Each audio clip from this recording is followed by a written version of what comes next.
with temperatures close to average, but in the south, temperatures could start to pick up, maybe back over 30 Celsius across the southeast on Sunday.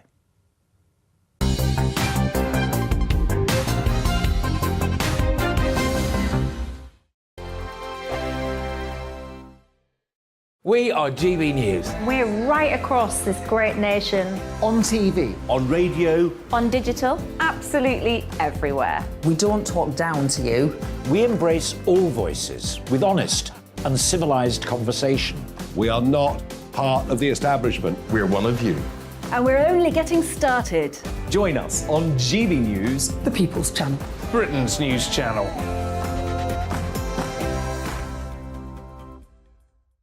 Hi there, it's Stephen and Anne. At breakfast from 6 a.m, you'll always be caught up with everything you need to know. The latest headlines, opinions and debates. We'll bring you the good news and the bad, but most of all, we're here for you. Remember, send in your views and let us know what you would like us to talk about. That's because we're your news channel. And every morning at 6 a.m, it's breakfast on GB News.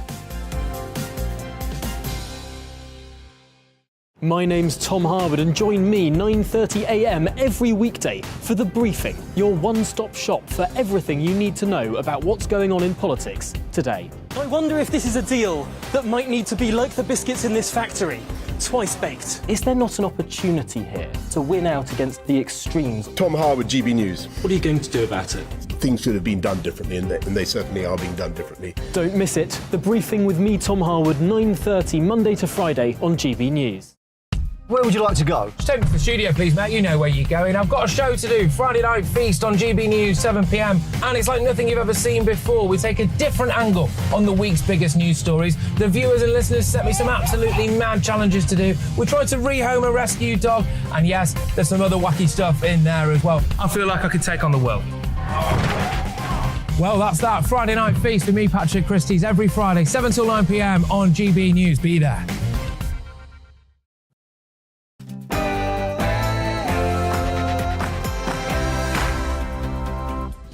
Good morning. This is To The Point on GB News with me, Mercy Moroki, and Bev Turner on your TV, radio and online. And we're here with you again until midday with a show full of all of today's biggest stories, lots of discussion as well as expert guests. Make sure you get in touch with your views as usual on gbviews at gbnews.uk and on Twitter at gbnews. We will get to as many as we can throughout the show, but first it's time for the latest news.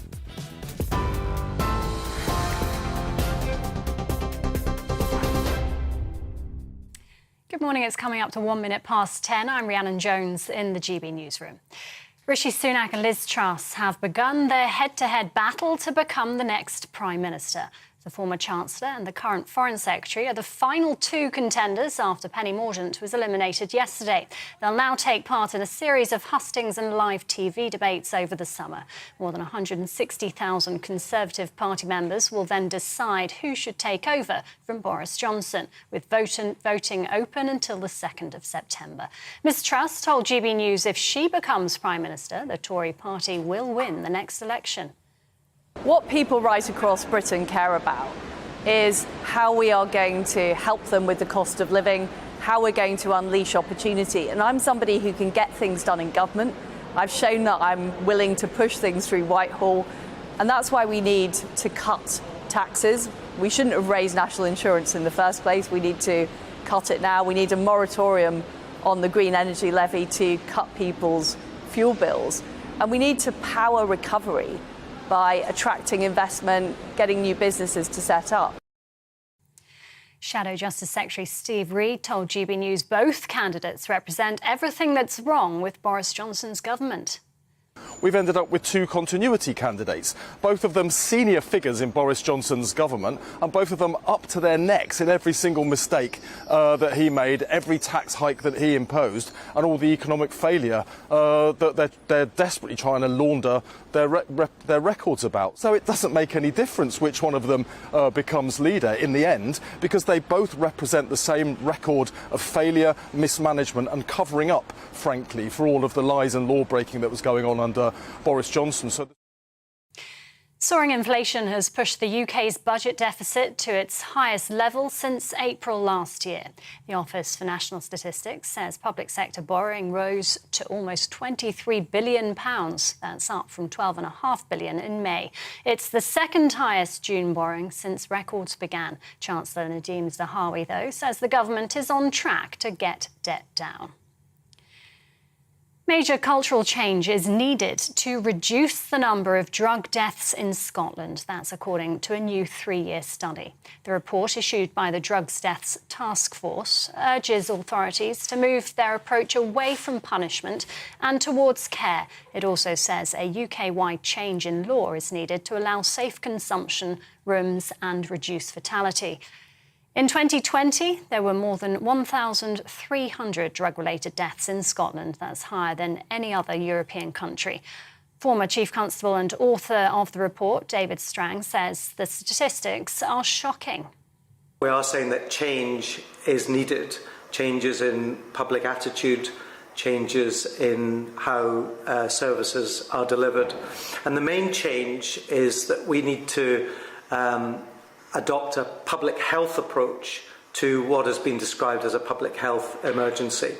Addiction is not a crime. You can't punish people out of addiction. If someone has an addiction, they need treatment and care and support. The Court of Appeal is set to consider if doctors can stop providing life support treatment to Archie Battersby. The 12-year-old suffered brain damage in an accident 3 months ago. Last Friday, the High Court ruled there was compelling and unanimous evidence that he was brainstem dead. However, Archie's parents disagree and say his heart is still beating. They're appealing with the support of the Christian Legal Centre, who say they're taking a stand for Archie's life. Gatwick Airport has hired 400 new security staff to help ease queuing ahead of the school holidays. Bosses say they're doing everything they can to make the process as smooth as possible. It follows months of disruption and delays. Improvements include passengers being shown how to separate hand luggage liquids to try and reduce delays at security. And England are through to the Women's Euro 2022 semi-finals after beating Spain 2-1. A crowd of almost 29,000 watched as the Lionesses came back from a goal down to win in extra time. The squad will now face either Sweden or Belgium in the last 4 in Sheffield next Tuesday. This is GB News. We'll bring you more as it happens now, though. It's back to the Point with Bev and Mercy.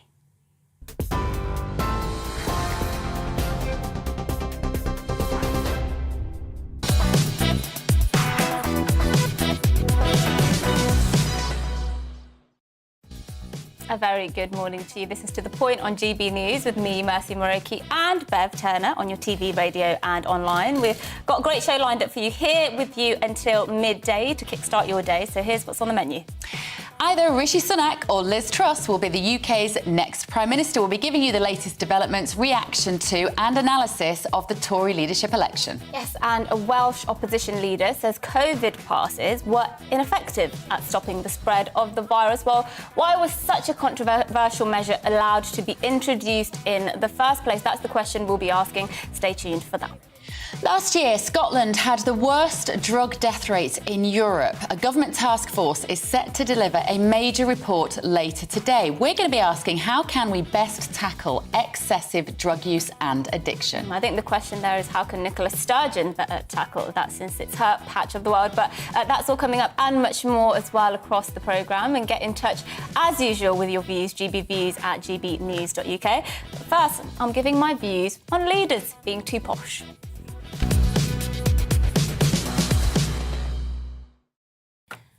Now, here's a fun fact for you. 42 of the 55 Prime Ministers of the United Kingdom have gone to just 2 universities, Oxford and Cambridge, you guessed it.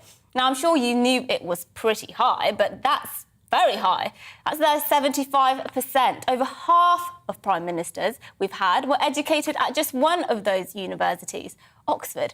In fact, one single college of the 45 colleges that make up the University of Oxford has produced a quarter, 1 in 4, of all Prime Ministers. And introduced and produced is quite an apt word there, because that's what universities do. They're production lines for cookie-cutter elites, well, Oxford and Cambridge are anyway.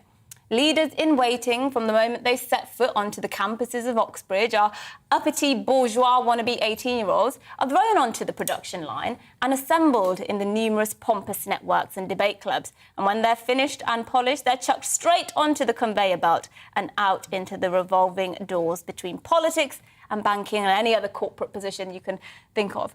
And now, don't get me wrong, I have absolutely no problem with clever kids going to Oxford and ending up as big shots in the private sector. Fundamentally, that's because I'm not in favour of fiddling with meritocracy. Generally speaking, I see no reason why those who show themselves to be particularly intelligent and competent shouldn't have a bigger piece of the power pie. Yes, that might sound controversial, but actually I think it's a pretty reasonable system of running things. But, and there's a very big but, I'm not convinced our political leaders, who are so massively drawn from Oxbridge, have shown themselves to be particularly intelligent, nor, quite frankly, competent. In my lifetime, the UK has not elected a single Prime Minister who didn't go to Oxford. And given Oxford only takes a few thousand undergraduates every year out of the entire world's population, that's quite extraordinary, actually. Gordon Brown, in fact, was the only Prime Minister who didn't go to Oxford since John Major, but he, of course, was not elected through a general election. But no fear, because with either Rishi Sunak or Liz Truss now being guaranteed to be our next Prime Minister, we will, for the first time, have a diverse, non-elitist choice of PM, right? It will be between one of them, who read philosophy, politics and economics at Oxford, and, one who read philosophy, politics and economics at Oxford. But don't worry, because at least the Labour leadership isn't of the same ilk. Let's see, which university did Keir Starmer go to? Oh, right, yeah, that's right, he went to Oxford as well. Look, jokes aside, surely we can do a bit better than this. I've known people who've never set foot in a university in their life, who have more common sense, more grit, are more perceptive, more patriotic, who are harder working and wiser than the majority of those who consider themselves to be fit for leader. I'm sure you do as well. Look, people up and down this country go through things more difficult and navigate harder challenges than being Prime Minister all the time, every single day. And those are the kinds of people I want to see front and centre. You know, one of the things I've learnt over the last couple of years, as I've had the displeasure, some might say, of mingling with the so-called best and brightest, many of those very, very posh indeed, is that clever people aren't often very capable. Book smart does not make you bright. And being learned, certainly, demonstrably, does not make you a good leader.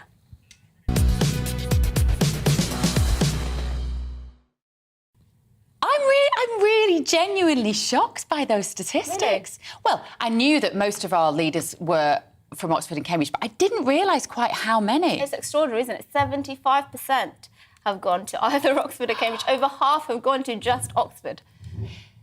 Do you see, I think the problem is, and that was brilliant, Mercy, I loved it. I think you should be Prime Minister. Wow. I think... I did go to Oxford, might as well. You know, but this is the thing. The question, I guess, is why do people like you and I, who have strong opinions on how the world should be run, country should be run, who feel a passion to change things, we both do in our own individual way, why aren't we attracted to go to politics? Or why was it not presented to us as an option when we were at school?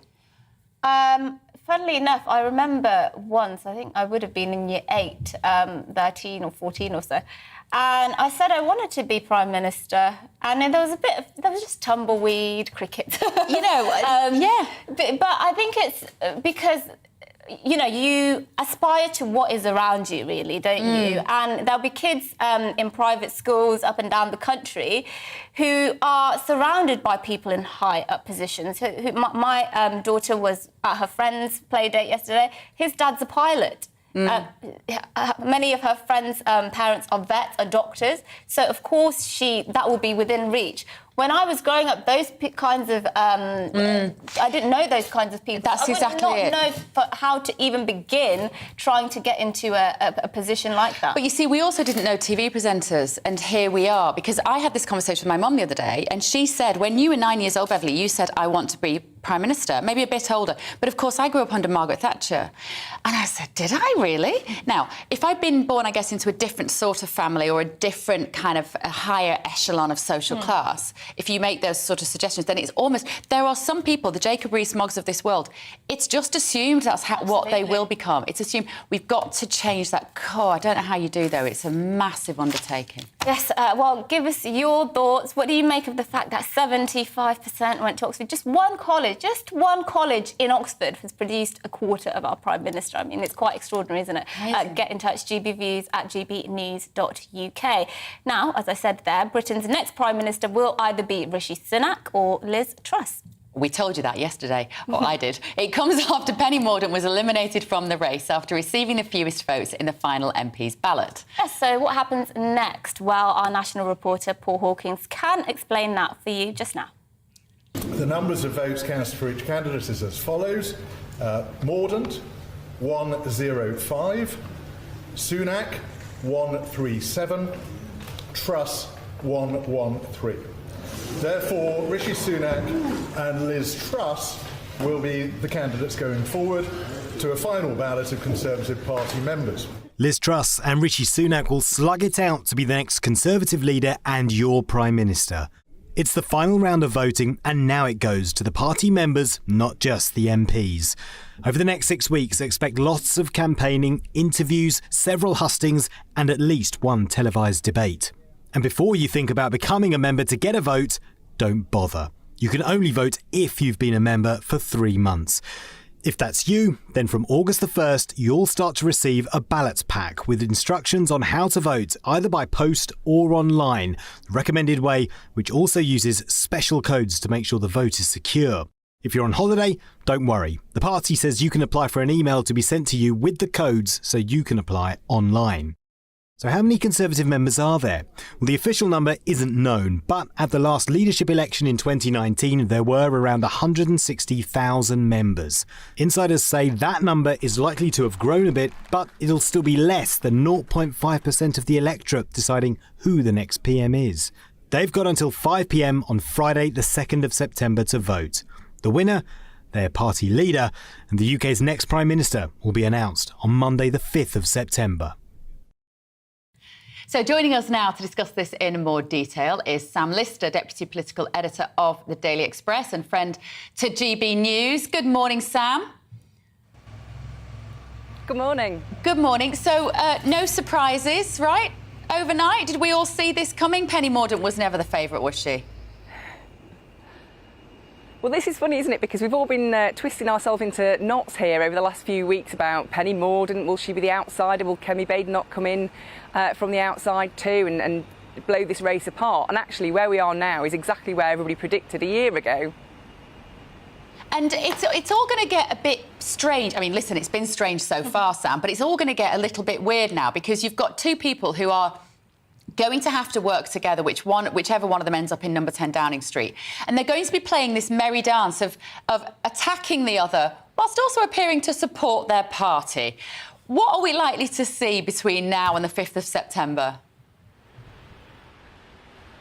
Yeah, I think when we talked to Rishi Sunak's team yesterday after the vote was confirmed, they were very clear that they will not be making personal attacks on Liz Truss, that they will only attack her on policy grounds. And I think you'll see the same kind of message coming from Liz Truss as well. That said, you know, they can't control the outriders for their teams. And also, you know, there are people who practice the dark arts in this place who will be making those personal attacks behind the scenes, trying to get an advantage for their candidate. But I think at the moment, where we are now is that Liz Truss is essentially, it's her contest to lose at the moment. She's talking the language that the Conservative Party grassroots want to hear. So Rishi Sunak, he has to make quite a dramatic impact quite quickly to seize the advantage in this contest.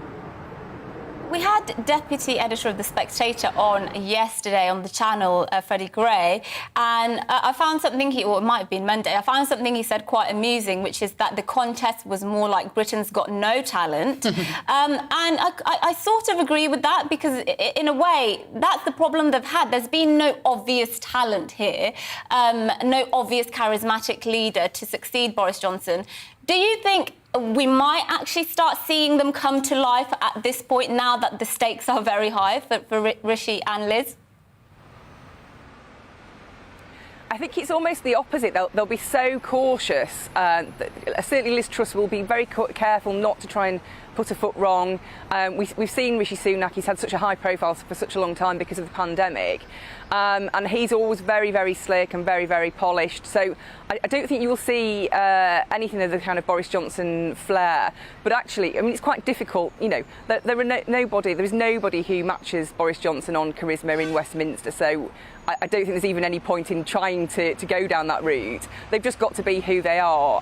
But I think they will be quite cautious in how they approach this. They won't want to make a silly mistake by going off-piste at this stage.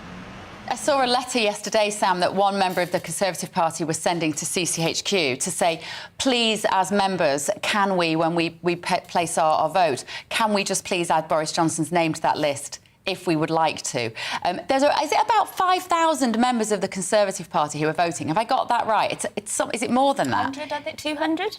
Not that... No, it can't be 200. 1,000? Well, is it 500,000? Go on, Sam, you might know. On the entire grassroots who've got a vote in this contest, it's about 200,000. But I think on the people who want Boris Johnson to come back, it's about 5,000. They've made that clear that they want him to come back. Under the rules, that can't happen. So sadly for those people, that isn't going to happen. But, you know, Boris Johnson, he certainly didn't rule out anything yesterday in his final Prime Minister's questions. He certainly hinted that he might be back. And I'm sure that will please a lot of people in the party. Absolutely. All right, thank you, Sam. Sam Lister there, Deputy Political Editor of the Daily Express and friend to GB News. Did you see the footage of Rishi Sunak celebrating? No. It was not what was he? How was classy. he celebrating? He was punching the air and he was just jumping around the office, and it just looked... do you remember those not very dignified images of Boris Johnson and Carrie Johnson now? When they won the 2019 general election, they looked absolutely elated with that 80-seat majority, and I remember Boris just... fisting the air, punching the air. Yes, there you go. Well, coming up after the break, a Welsh opposition leader claims COVID passes were ineffective there in stopping the spread of the virus. Very interesting. We'll discuss all of that after the break. But first, here's the weather. Good morning. Alex Deakin here with your latest weather update from the Met Office. Today, after all the drama of the thunderstorms and the heat, things are much closer to average. Quite a lot of cloud around, temperatures about the average for this time of year, and not much rain around either. We're kind of between weather systems. The heat has been pulled away to the east, which is why it's much more comfortable out there this morning. Quite cloudy out there this morning as well, but most places having a dry start to the day. Sunny spells across Wales, southwest England, a good part of Scotland, and for most it's going to be a dry and a bright day. The cloud will come and go. Just the chance of one or two showers over parts of the Midlands, and particularly later on over parts of northwest England, maybe southwest Scotland. But as I said, most places are going to be dry. With a breeze coming in from the North Sea, some of the east coast will be a little cool. Temperatures generally close to those average values for this time of the year. High teens, low 20s across the north, maybe mid-20s further south. Through this evening, a few more showers possible over northern England, and overnight we'll start to see maybe a few more drifting up from the south. It will be a slightly warmer night, particularly across the far south, with temperatures perhaps staying again in the mid-teens here. Again, not as hot and humid as previous nights, but warmer than last night. Friday's details, well, it's a question of dodging the showers. Not too many across northern Britain, certainly Northern Ireland, mostly dry and fine with sunny spells. And there'll be some sunshine further south as well. But across the far south, we do need to keep our eyes peeled for thunderstorms spreading up across the channel. They'll be very hit and miss, but some heavy downpours are possible later tomorrow especially. Elsewhere, say the showers will be pretty scattered and nothing too heavy. Temperatures just picking up a little across the south, back into the mid-20s. The weather looking fairly mixed into the weekends across the north. Plenty of showery rain around with temperatures close to average. But in the south, Temperatures could start to pick up, maybe back over 30 Celsius across the southeast on Sunday.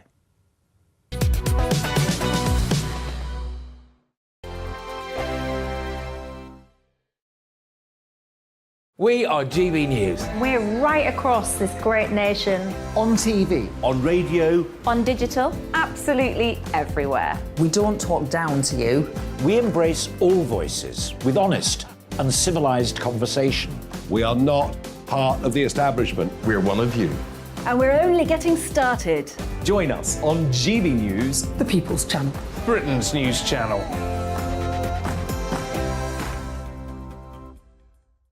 Hi there, it's Stephen and Anne. At breakfast from 6 a.m, you'll always be caught up with everything you need to know, the latest headlines, opinions and debates. We'll bring you the good news and the bad, but most of all, we're here for you. Remember, send in your views and let us know what you would like us to talk about. That's because we're your news channel. And every morning at 6 a.m, it's breakfast on GB News.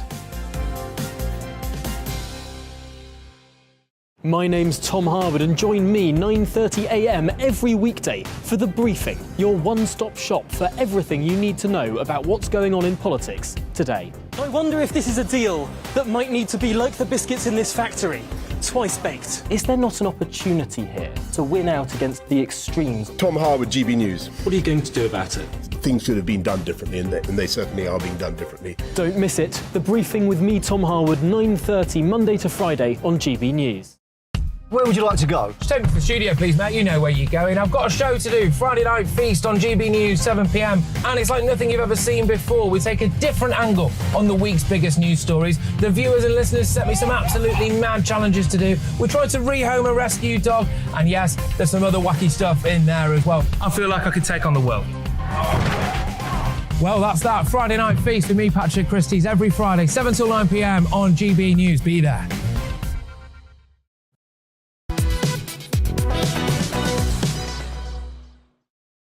Good morning. The time's 10:24 and this is To The Point with me, Mercy Moroki and Bev Turner on GB News. We're live on your TV, online and radio.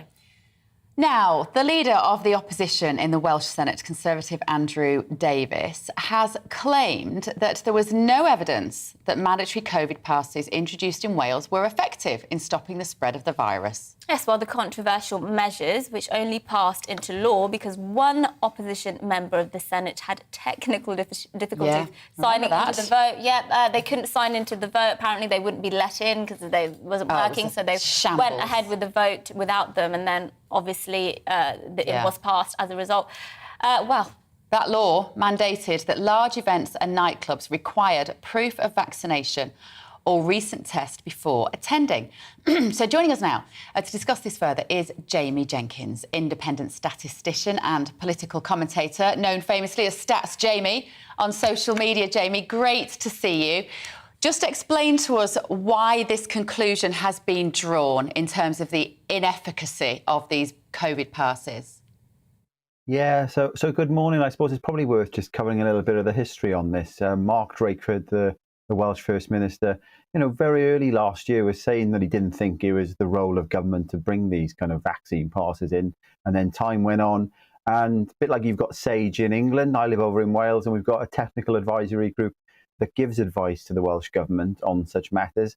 And ahead of this vote and ahead of actually being voted into kind of law in Wales, the advice itself actually said that even with careful planning, there may be no net benefit to these kind of vaccine passes. They actually said that some studies suggested that bringing them in, it could actually backfire, because when you bring these in, you could get certain parts of the population less reluctant to come forward for vaccination because they're wondering, well, what's the government doing here? And just it kind of increases the distrust in government. So that was the history going into the kind of the vote, and there was no real evidence to support them. And then obviously they came in. Now, we've seen these vaccine passes across, not just in Wales, they then came into England. They're still in force in some countries now for travel, that you need to go and see them. But if we just look at what actually happened with the data here, we said, as you touched upon there, that you had to show proof of vaccination to enter the nightclubs. What happened not long after that? They closed the nightclubs because COVID cases were going up.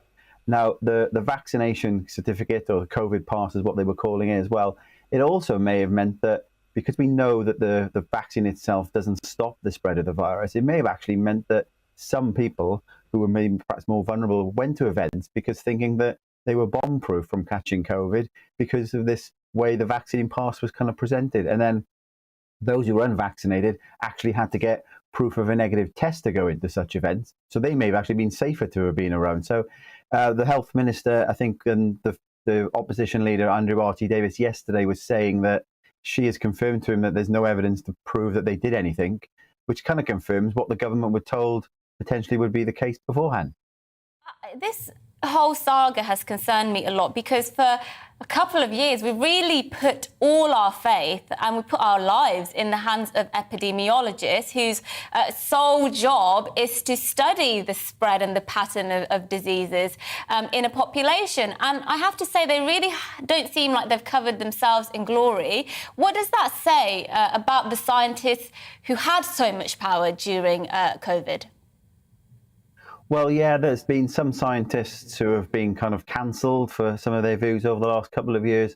I was doing plenty of tweets back end of last year, early this year, where we were looking at the modelling that was done.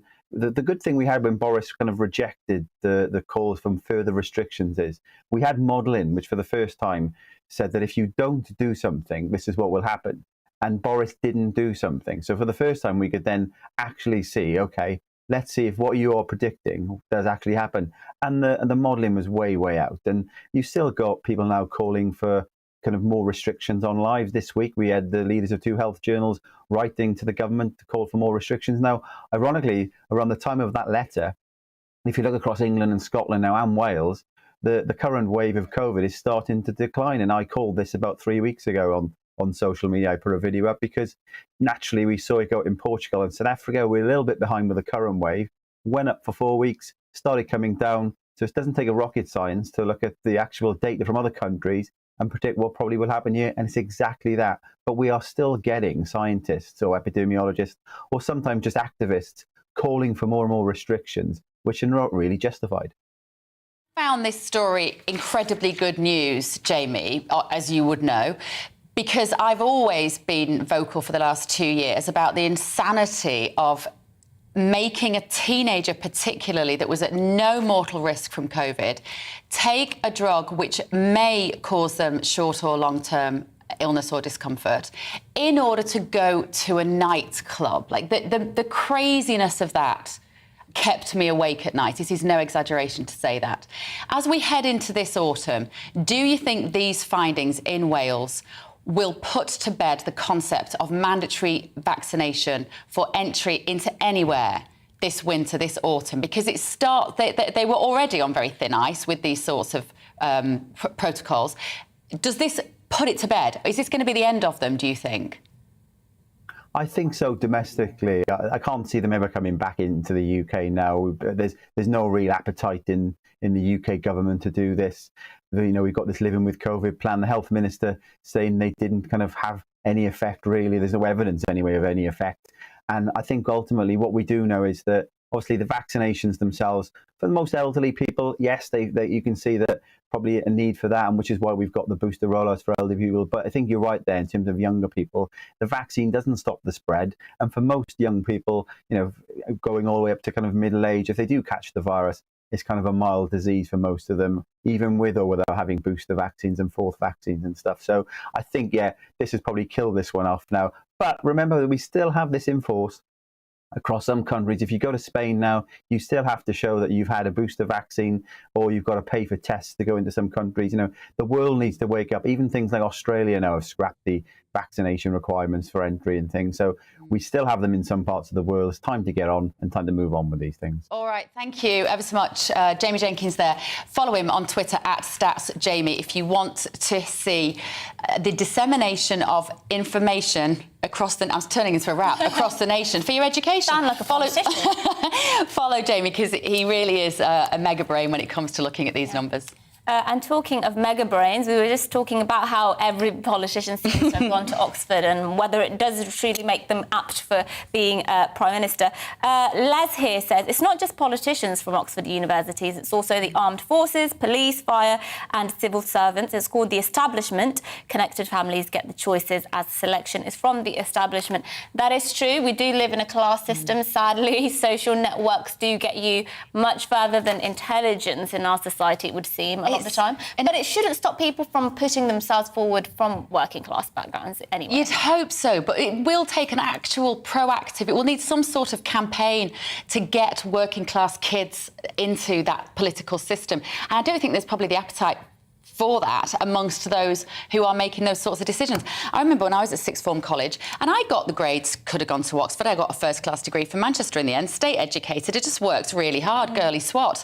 But I remember being at sixth form college and the careers woman saying, if anybody here wants to go to Oxbridge, if you want to go to Oxbridge, you come and have a meeting at lunchtime. And I thought, what's Oxbridge? I've never heard of that place. I didn't know what she was talking about. So really, it's about educating at a really young level, isn't it? Yeah, it's quite tragic, actually. Poor people like me. Paupers like us, eh? Working class lasses. Anyway, after the break, the second appeal hearing on whether the life support, this is a really big story, really important. We spoke to her mum on the his mum on the channel a few weeks ago, Archie Battersby, 12-year-old Archie Battersby, who is currently in hospital. There's a debate about whether his life support should be switched off. Our reporter Ellie Costello will bring us the latest outside the High Court on that case, so stay tuned for that. But before that, here's the morning headlines.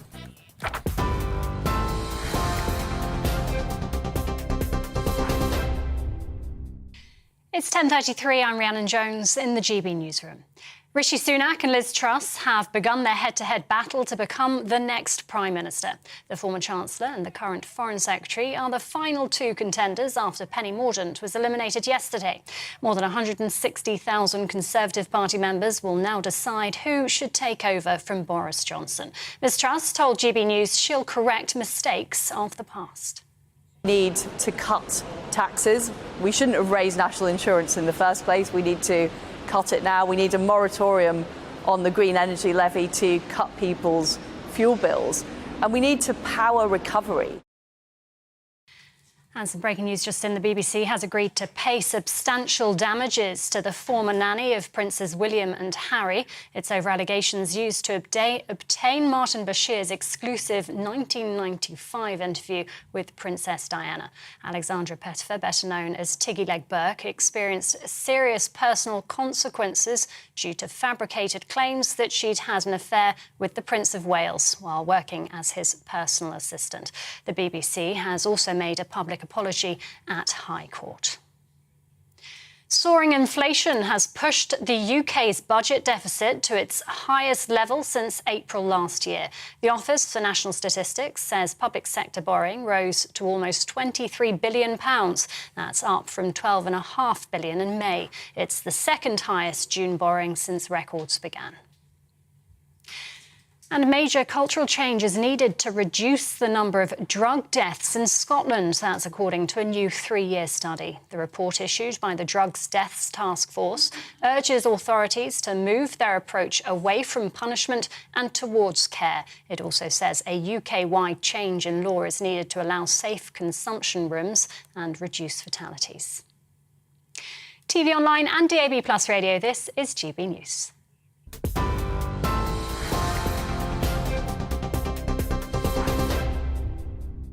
Direct Bullion sponsors the Finance Report on GB News for gold and silver investment. Here's a quick snapshot of today's markets. The pound will buy $1.193 and 1.171 euros. The price of gold currently stands at £1,411.97 per ounce. Direct Bullion sponsors the Finance Report on GB News, investments that matter.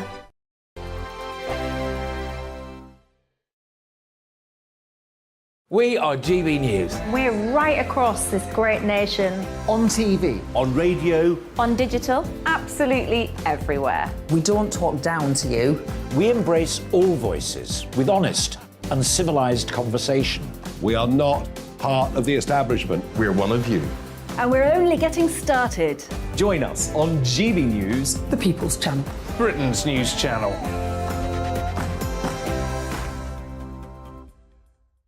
Hi there, it's Stephen and Anne. At breakfast from 6 a.m, you'll always be caught up with everything you need to know, the latest headlines, opinions and debates. We'll bring you the good news and the bad, but most of all, we're here for you. Remember, send in your views and let us know what you would like us to talk about. That's because we're your news channel.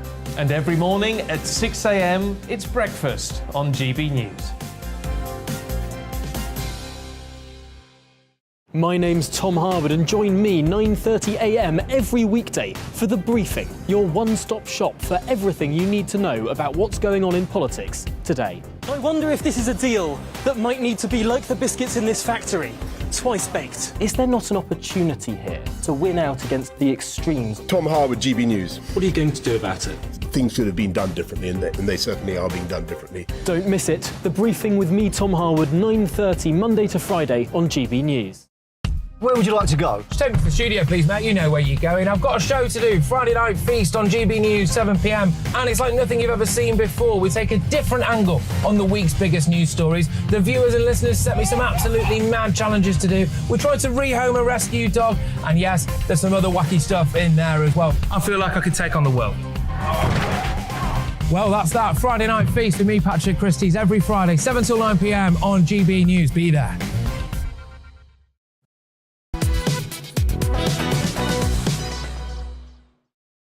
Good morning. It is 10:38. This is To The Point with me, Bev Turner, and Mercy Moroki on GB News. You know this, but we're live on your TV, online and radio this morning. Yes, you're not dreaming. Well, the BBC has agreed to pay substantial damages to the Duke of Cambridge's ex-nanny, Tiggy Legg-Burke, over false and malicious allegations about her used to obtain Martin Bashir's famous 1995 Panorama interview with Diana, Princess of Wales. OK, so joining us now to talk about this in a bit more detail is our royal reporter, Cameron Walker, looking very smart and very summary. Cameron, tell us the backstory to this. Right, so Tiggy Legg-Burke is the former nanny of Princes William and Harry. And around the time that Martin Bashir, now disgraced ex-BBC journalist, was trying to obtain the interview with Princess Diana, that really famous 1995 Panorama interview, it has been found that he kind of disgraced the Tiggy Legg-Burke whilst trying to... excuse me, sorry, I'll start that again. It's a breaking news story. We literally are just getting the information that's coming through. I'm also looking at it here. Yes, essentially it's. Martin Bashir said to Princess Diana that Prince Charles was in love with Tiggy. He also alleged that Prince Charles paid for Tiggy to have an abortion with his child.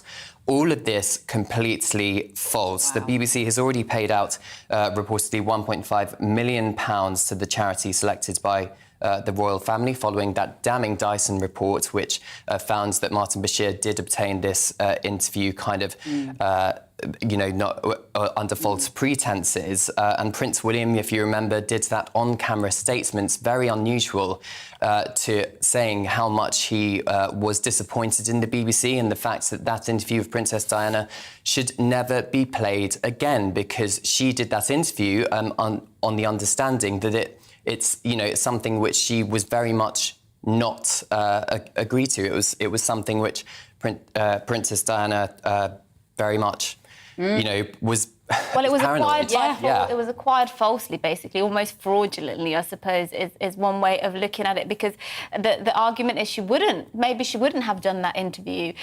There's a strong case for that. She absolutely would not have agreed to that had she not been fed these false allegations. And of course, it set off then a chain of events, which we know how it ended. It was completely tragic. I mean, what are the BBC saying about this? Well, the Director General, Tim Davie, has said this morning he has apologised both to Tiggy as well as Prince Charles, Prince Harry and Prince William for what he calls the false and malicious allegations used to obtain that interview with Princess Diana. Tiggy has also put out a statement literally in the last couple of minutes. I'll just read a little bit of it for you. I'll let you find that for a second. Her real name is, of course, Alexandra Pettifer. We know her as Tiggy Leg Burke. That's a bit of a tabloid kind of label, I think. Alexandra Pettifer is what she's known as now. Sure, and she said, sadly, I'm one of many people whose lives have been scarred by the deceitful way in which the BBC panorama was made and the BBC's subsequent failure to properly investigate the making of the programme. So this is clearly a damning assessment of the BBC's conduct today. And just very finally, Cameron, we know Martin Bashir, that is his name, isn't it? He was orchestrated much of this, to be honest, this interview and these false pretences which he used to gain the interview. Where is he now, this man? Well, he's keeping a very, very low profile. It's understood that he is suffering from health problems at the moment, so that's why he is not being seen very much in public. He is no longer an employee of the BBC, and the BBC, understandably, don't perhaps want anything to do with him, so he's keeping a low profile. We don't know the figure that the BBC are paying to Alexandra, do we? No, we don't. It's reported, like I said, that they paid £1.5 million to a charity chosen by the royal family. They have also paid out money to 2 former employees who were allegedly silenced by people in the BBC who are trying to essentially whistleblow about the reasons behind obtaining this interview with Princess Diana. They have been paid substantial sums. There are figures flying around, but there is nothing concrete that says exactly what those figures are. Well, I think she deserves every penny. Thank you, Cameron. Thanks so much. You know, I was lucky enough to get to know Tiggy Leg Burke, as you know her a little bit as well, because she wrote a foreword to my book. And she was one of the first people to read the copy. The Happy Birth book. It was about childbirth and the first few weeks of babies' lives. And what an amazing woman, incredibly down to earth.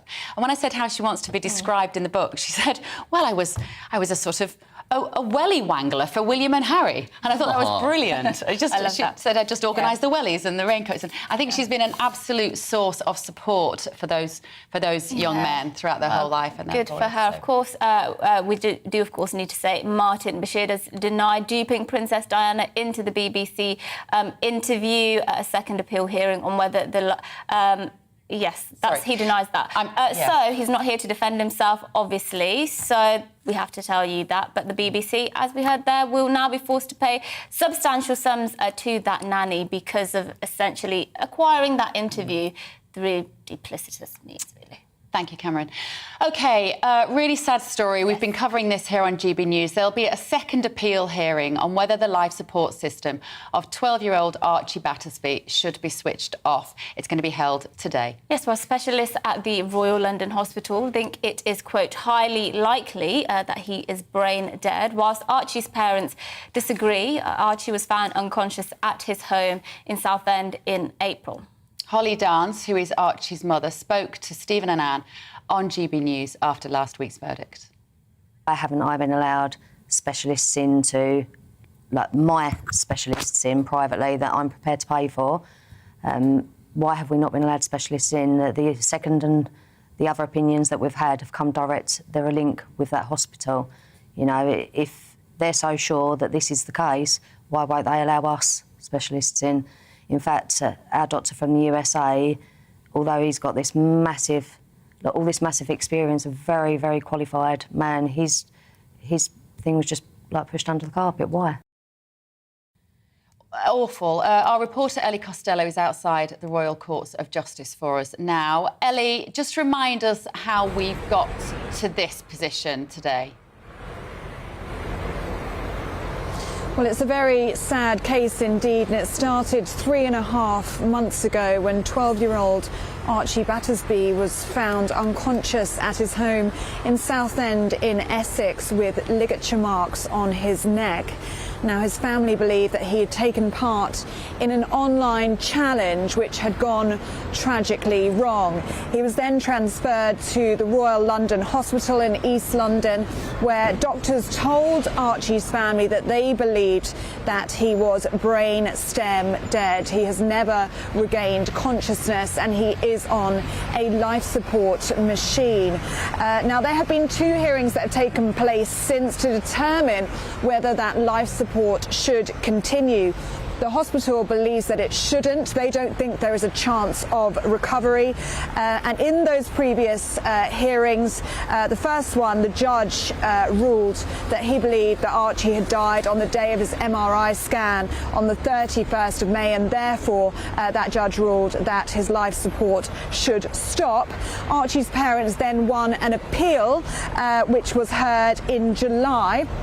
And the judge said at that hearing last Friday that this was a tragedy of immeasurable dimensions, but it was in Archie's best interest to stop life support. He said that continuing treatment was futile and it serves only to protract his death whilst being unable to prolong his life. Now, the judge did say that Archie was a very loved little boy, and he described how Archie's mother has not left her son's side, has not left the hospital since the 7th of April. Now, the family argue that Archie needs more time. They point to the coronavirus pandemic and the fact that many people were on ventilators for 6 months, sometimes even 12 months, and they believe that Archie should be given more time on a life support machine. They're also a Christian family, and they believe that only God should decide when Archie should die. So those are just some of the reasons why we're going to see another appeal happen today. OK, thank you, Ellie, so much. What an awful moral dilemma. Ellie Costello there, and we will, of course, bring you any news from the Court of Justice as we hear it today. Yes, indeed. Well, another moral dilemma. Drug deaths, drug taking. Last year, Scotland had the highest rate of drug deaths in Europe. It's a problem they seem to be unable to solve up in Scotland. 1,339 people lost their lives up in Scotland due to drugs in the year 2020, and there were 722 suspected drug deaths in the first half of 21, according to figures from the National Records of Scotland. Yes, well, a Scottish Government task force, which has been looking at the drug scandal, is due to report its findings later today. So what is the most effective way to deal with the issue of addiction and drug problems? In some countries, such as Portugal, drug use is decriminalised. The Mayor of London, Sadiq Khan, has said he wants to see marijuana use decriminalised here. Yes, but will legalising or decriminalising drug use actually solve the problem, or will it just make drugs more widely available and accessible to more people? Joining us now to discuss this further is Ant Lehane, lead policy consultant at Cranston, who believe in reducing harm, standing up for social justice and empowering change. Good morning, Anne. I think we had you in the studio a few months ago talking about this issue, but in light of headlines like these, where we're seeing huge levels of drug deaths yet again in Scotland, is it should we start looking more closely at this issue and saying, actually, we should make drugs less accessible, not more? Morning, and thanks for having me on. I think first and foremost, as you highlighted earlier, the Scottish situation is, incredibly tragic. It's, by far the worst drug death rates in Europe. I think we, in all honesty, have tried the approach which you talk about of trying to make drugs less accessible. I'm not talking about making drugs more accessible, but the sort of key takeaway headline, I think, from the report today is that the report has recommended the implementation of overdose prevention centres. These are places where people who inject drugs can go and do so more safely. It reduces bloodborne viruses. It reduces the harm caused by drugs. And, crucially, it prevents drug-related deaths. Scotland is in an absolute crisis at the moment. And it's time for us to implement overdose prevention centres and look at drugs as a health issue, encompassing a whole system approach. This isn't going to be a silver bullet, but this is going to be a step in the right direction. And hopefully we can start preventing some of those tragic drug-related deaths. And what have the effects been in countries such as Portugal, which have decriminalised drugs? Has that been proven to be a successful approach? I think it's widely accepted that the Portuguese approach has been a success. It's been around for around 20 years now. It was born off the back of a surge in bloodborne viruses. It saves the taxpayer a lot of money, reduces the harm caused by drugs. And I think crucially, it gives people, a second chance, an alternative to criminalisation. I think whilst the report, to my knowledge, doesn't recommend the decriminalisation of drugs, it is something we should be looking at to just shift away from criminalising people for using substances and move people towards diversionary measures, which actually address the root causes of issues and see drug use as a health issue. These drug-related deaths, the vast majority of them would have been people who have a substance use issue, who are not particularly happy. They might have been rooted in childhood trauma. So this isn't going to be a cure-all, but we absolutely should be looking at drug use as a health issue to reduce these tragic drug deaths. I'm a mother of 3 children, 2 of which are teenagers, and particularly my elder teen. Amongst his cohort, and I've discussed this with various teachers and educational psychologists in our area, marijuana use is absolutely rife, and anybody who's been walking through parks with the hot weather, you can smell weed everywhere now. It is so commonplace. But what we as parents have, at least at our disposal, is we can say to our teens, it's illegal. We need that as parents. We need to be able to say, a bit like when you put your kid in the car and they say, I don't want to wear a seatbelt. You say, well, if you don't wear your seatbelt, the policeman's going to put mummy in prison. We need sometimes as parents trying to raise our children to have the law on side for us. And I think that should be one of the very strong arguments to not decriminalising drugs. I totally understand that. And, I think the evidence is pretty clear. Young people, particularly under the age of 18, who use cannabis and who use a lot of cannabis, might be more predisposed to potential mental health issues as a result of that. I think the discussion around cannabis is probably a bit of a separate one to what we've seen today. I think what the Scottish Drug Death Task Force was sort of trying to address was for lack of a better word, the really problematic use. People like homeless cohorts who have been injecting substances who have, nowhere to go. And I do think it's particularly striking the UK issue. We've had a very tough rhetoric of being, tough on drugs or tough on the causes of crime. But frankly, that's not quite worked. I do think that, rooting our approach in health and education is really important. So I'd make the argument as well for your son or for young people, getting really good drug education and actually understanding the harms of cannabis or other substances is equally as important, or I'd argue more important actually than saying, this is forbidden fruit, it's illegal, therefore don't use it. Because I think kids will probably still want to try cannabis as they want to try alcohol or other substances. Well, you're right, Ant. Listen, thank you. Thank you for all your work you do. We parents need you. That was Ant Slahane there, a lead policy consultant at Cranstown. Yes, now we like to finish off the show with some of the lighter stories of the day. So let's kick off with this one. It's been reported that Love Island bosses... Are you going to... Love Island bosses are planning to launch a more real version of Love Island featuring people in their 40s and 50s. I thought, quote, real bodies. OK, so I was so interested in listening to what you were saying then, Mercy. I completely forgot we were meant to be talking about it. So I thought you were looking at me to go, Bev, you should be putting yourself forward for this as an oldie. OK, so this is because the show usually features attractive 20-somethings like Mercy in its cast. It's been accused of having a lack of diversity, maybe not quite so much like you then, because everybody is, well, super fit and young. OK, you are that. In the new version, apparently titled Your Mum, My Dad. What? The men and women will live together and be coupled up by their children. This is just wrong. The bosses hope the more mature Love Islanders will bring intelligent conversation to the show.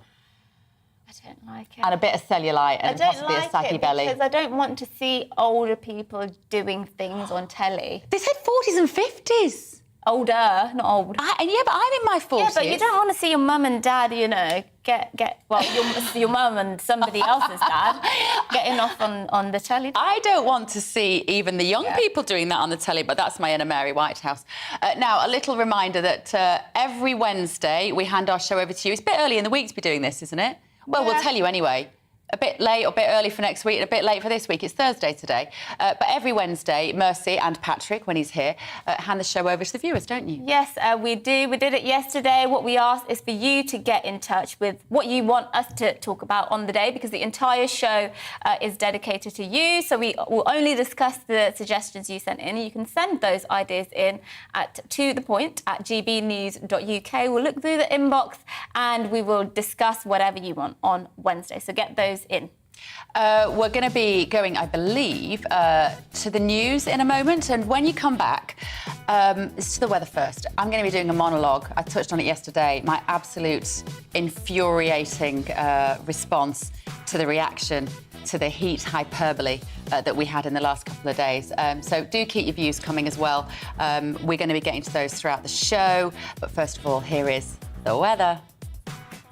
Hello, I'm Alex Deacon with your latest weather updates. Most places having a dry but fairly drab day today. Quite a lot of cloud across the country, but some spots seeing some sunshine, and temperatures continue to drop off after the extremes of earlier in the week.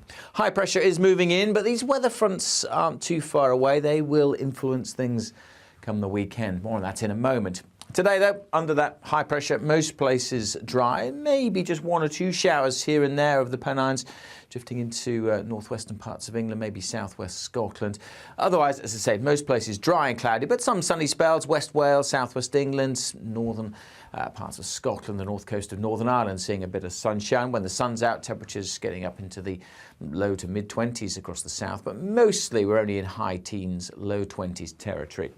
Through this evening, we'll see a few more showers developing, parts of the Midlands, southern Scotland, then eastern Scotland. And overnight, maybe some heavier showers starting to drift into the Midlands, parts of South Wales in particular. A reasonably warm night, not like earlier in the week, but temperatures in the south holding up in the mid-teens. And on Friday, there's the potential for some heavy downpours in places. It could be quite a damp start over the Midlands, parts of South Wales, and then we're looking at some scattered, heavy, thundery showers breaking out across parts of southern England, South Wales. The showers will be light across northern England, parts of Scotland, many places here dry, much of Northern Ireland dry, and the east coast also largely dry and fine. But again, there will be a lot of cloud and temperatures high teens, low 20s. Still a few of those heavy showers around on Friday evening. Could be dropping a lot of rain in a short space of time, so could cause a few issues, particularly so on the roads. As we go into the weekend, those weather fronts we talked about earlier out west will be moving in with low pressure, so some wet and increasingly windy weather to the northwest, but staying mostly dry and getting warm once more across parts of the southeast.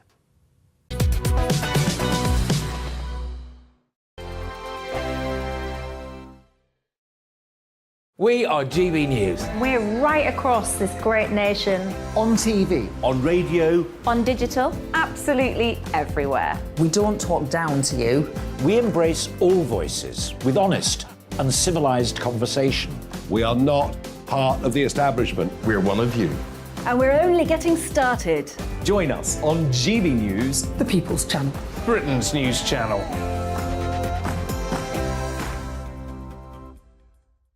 Hi there, it's Stephen and Anne. At breakfast from 6 a.m, you'll always be caught up with everything you need to know, the latest headlines, opinions and debates. We'll bring you the good news and the bad, but most of all, we're here for you. Remember, send in your views and let us know what you would like us to talk about. That's because we're your news channel. And every morning at 6 a.m, it's breakfast on GB News.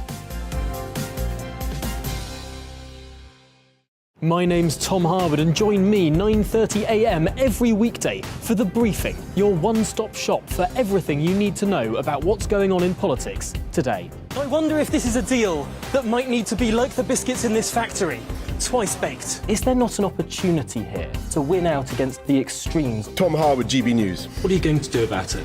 Things should have been done differently, and they certainly are being done differently. Don't miss it. The Briefing with me, Tom Harwood, 9:30 Monday to Friday on GB News.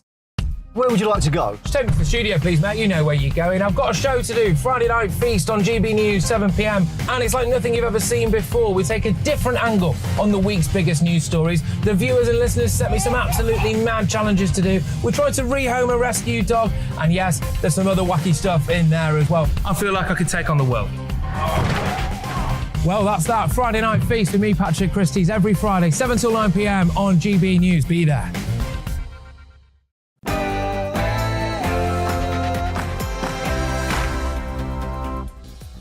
Good morning, this is To The Point on GB News with me, Bev Turner, and Mercy Maroki on your TV, radio and online. We're with you until midday with a show jam-packed with all of today's biggest stories, lots of discussion, expert guests and our opinions as well as yours. Yes, and we want to hear those opinions today, so get them in on GB Views at gbnews.uk. We are going to some of your views very shortly, so stay tuned for that. But first, let's give you the latest headlines with Rosie.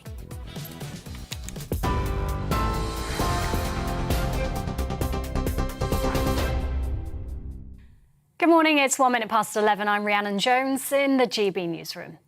Rishi Sunak and Liz Truss have begun their head-to-head battle to become the next Prime Minister. The former Chancellor and the current Foreign Secretary are the final two contenders after Penny Mordaunt was eliminated yesterday.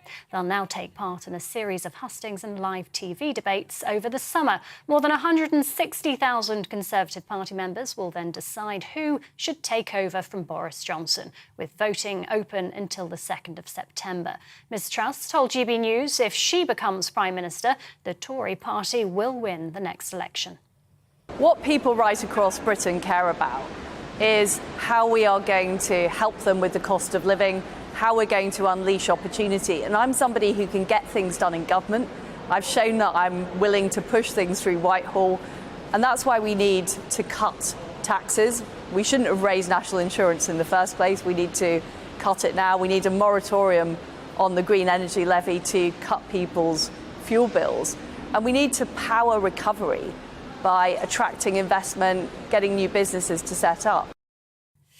Well, Shadow Justice Secretary Steve Reid told GB News both candidates represent everything that's wrong with Boris Johnson's government. We've ended up with two continuity candidates, both of them senior figures in Boris Johnson's government, and both of them up to their necks in every single mistake that he made, every tax hike that he imposed. So it doesn't make any difference which one of them becomes leader in the end, because they both represent the same record of failure, mismanagement and covering up, frankly, for all of the lies and law breaking that was going on under Boris Johnson. The Home Office's handling of the Channel's small boat crisis has been deemed ineffectual by a watchdog report. The Independent Chief Inspector of Borders and Immigration, David Neal, called for a more strategic response to migrant crossings. He wrote in his report that the Home Office response exposed gaps in security procedures, leaving vulnerable migrants at risk.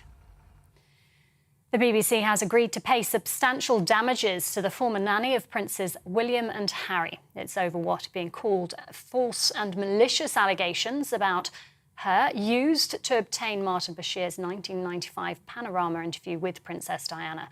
Alexandra Pettifer, better known as Tiggy Leg Burke, also received a public apology from the BBC at the High Court in London. Her solicitor said the allegations had caused serious personal consequences for all concerned. Soaring inflation has pushed the UK's budget deficit to its highest level since April last year. The Office for National Statistics says public sector borrowing rose to almost £23 billion. That's up from £12.5 billion in May. It's the second highest June borrowing since records began. Chancellor Nadhim Zahawi, though, says the government is on track to get debt down. Major cultural change is needed to reduce the number of drug deaths in Scotland. That's according to a new 3-year study. The report issued by the Drugs Deaths Task Force urges authorities to move their approach away from punishment and towards care. It also says a UK-wide change in law is needed to allow safe consumption rooms and to reduce fatalities. In 2020, there were more than 1,300 drug-related deaths in Scotland. That's higher than any other European country. Former Chief Constable and author of the report, David Strang, says the statistics are shocking. We are saying that change is needed, changes in public attitude, changes in how services are delivered.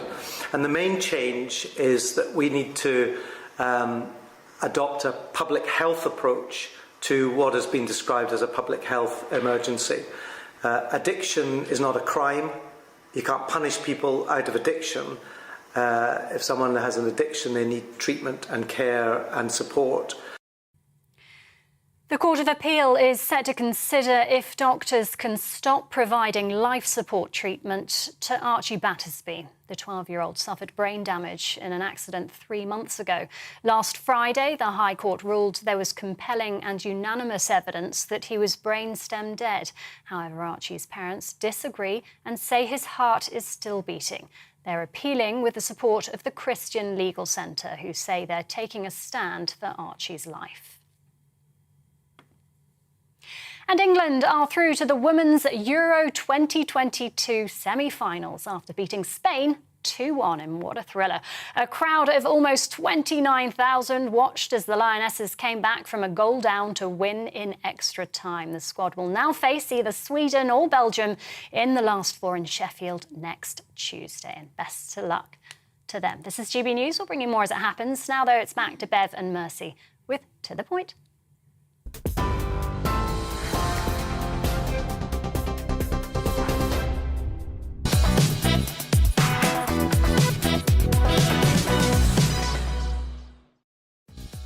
Good morning, this is To The Point on GB News with me, Mercy Moroki, and Bev Turner on your TV, radio and online. And we've got another hour lined up for you. Here's what's coming up.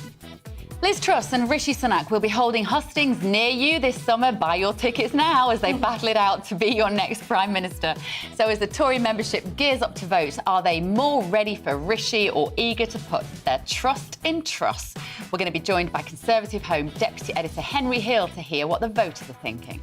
Yes, meanwhile, Russian Vladimir Putin, the president of Russia, met with Turkish and Iranian leaders this week in a rare international trip. Iran's supreme leader says it's time to strengthen their ties amidst their belief that the West caused the war in Ukraine. So what does this mean for international peace? We'll be talking to a Ukrainian MP a bit later. And finally, it is official. Kids are spending too much time on the couch. So as the summer holidays loom and 52% of children aren't meeting the threshold of 1 hour's exercise a day, what can busy parents do to keep them active? We're going to ask a healthcare professional very soon. Yes, that's all coming up and much more across the programme. And you can get in touch with your views. The email is gbviews@gbnews.uk. But first, Bev is going to give her views on the heatwave hysteria.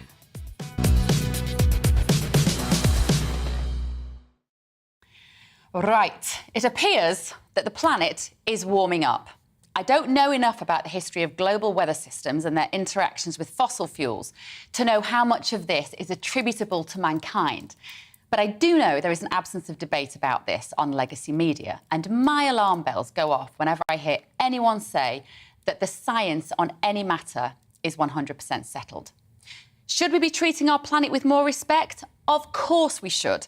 Companies should be banned from dumping chemicals and plastics into our waterways. We should be insulating our houses. And we should all be consuming less of everything, which inevitably ends up in landfill.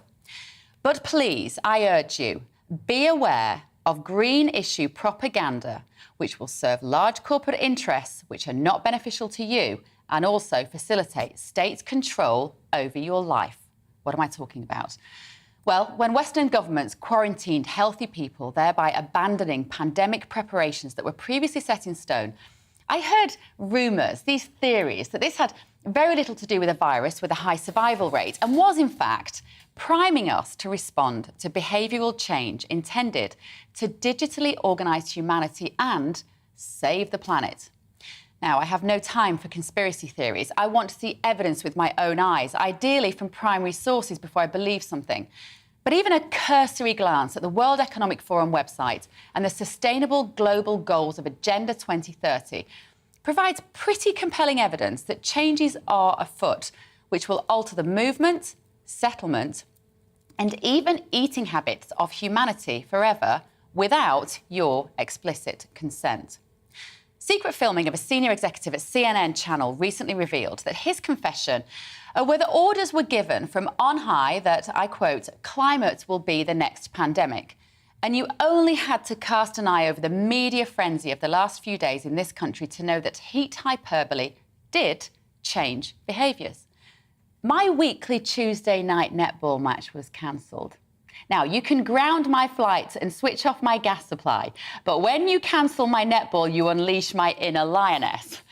I'm kidding, of course, but what it showed to me was that the mindset manipulation of the last 2 years has worked beautifully.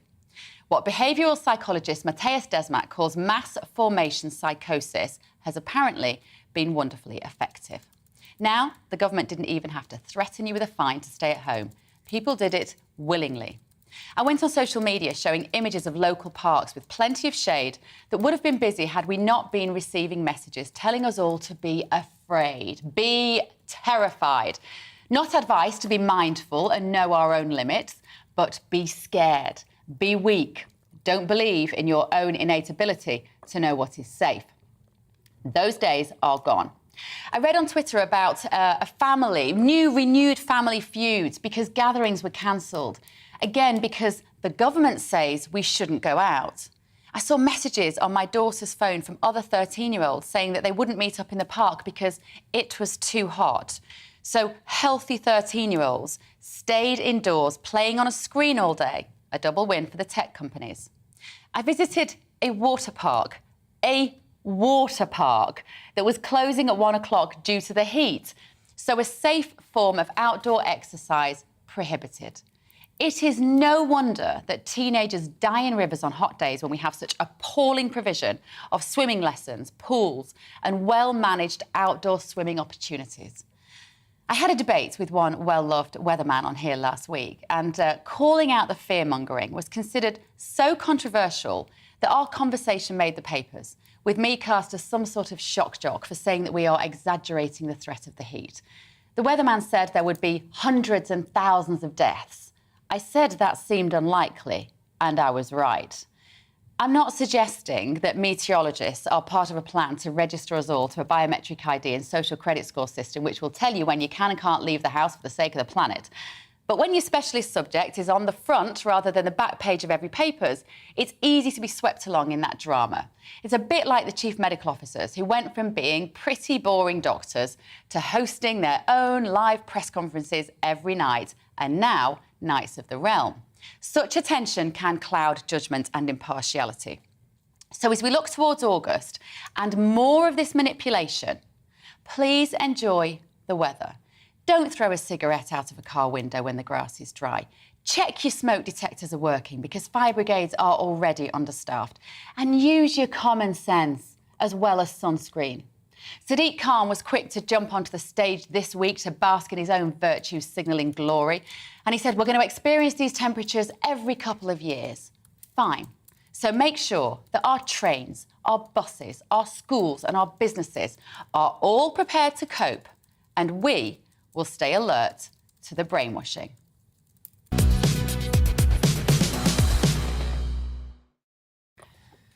Oh, it's nice to get that off my chest, Mercy. I did notice you've been frustrated over the last couple of days. I want to challenge you on that. Go ahead, my love. Regardless of whichever way you cut it, these temperatures that we witnessed over, when was it, Monday and Tuesday, or Sunday and Monday, were the highest ever recorded in the UK. I mean, we're not talking 35 odd degrees, which even if it was, is still extremely hot. We're talking temperatures of over 40 degrees.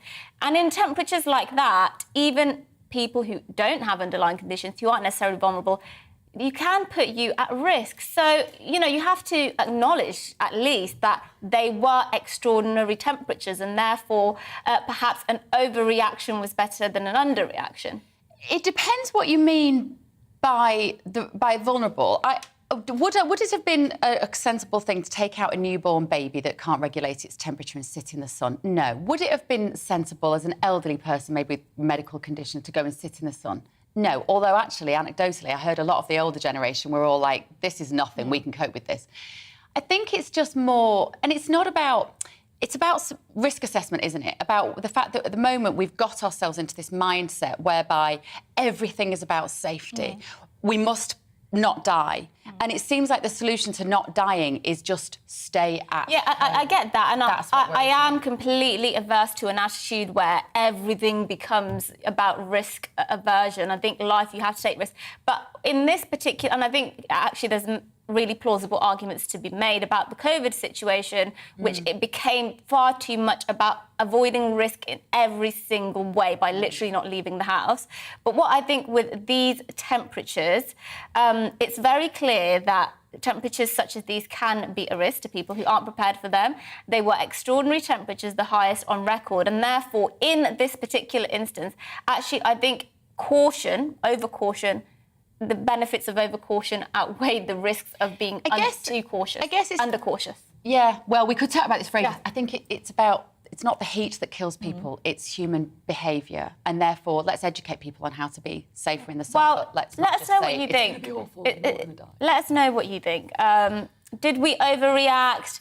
we might face temperatures like this for a long time to come. How should we react next time? gbviews@gbnews.uk. OK, now the race to become Prime Minister is hotting up between former Chancellor Rishi Sunak and Foreign Secretary Liz Truss after Penny Mordaunt was eliminated yesterday. I'd say it's full of hot air, that's what I'd say. They're all full of it. They will be travelling around the country next month to campaign for the votes of Conservative Party members.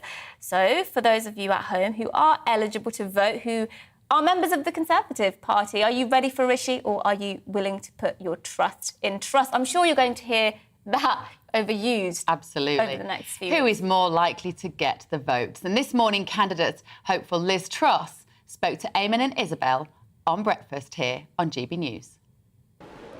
What people right across Britain care about is how we are going to help them with the cost of living, how we're going to unleash opportunity. And I'm somebody who can get things done in government. I've shown that I'm willing to push things through Whitehall, and that's why we need to cut taxes. We shouldn't have raised national insurance in the first place. We need to cut it now. We need a moratorium on the green energy levy to cut people's fuel bills. And we need to power recovery by attracting investment, getting new businesses to set up. So if we carry on with our current economic policy that is currently projected to lead to a recession, that will not put us in a good place to win the election. I'm somebody who can get things done, get the economy growing, put us on a positive footing, but I can also relate to people right across the country. I grew up in Paisley and Leeds. I went to a comprehensive school. I understand the struggles people are facing now, and I'm the candidate who can really communicate how we are going to change things and turn things around in Britain. Oh, Does she's she a little resonate bit with you? insipid, isn't she? You're not a fan. Oh, well, who, put it this way, Rishi or her, who do you think presents themselves the best? I would just have her over Rishi any day.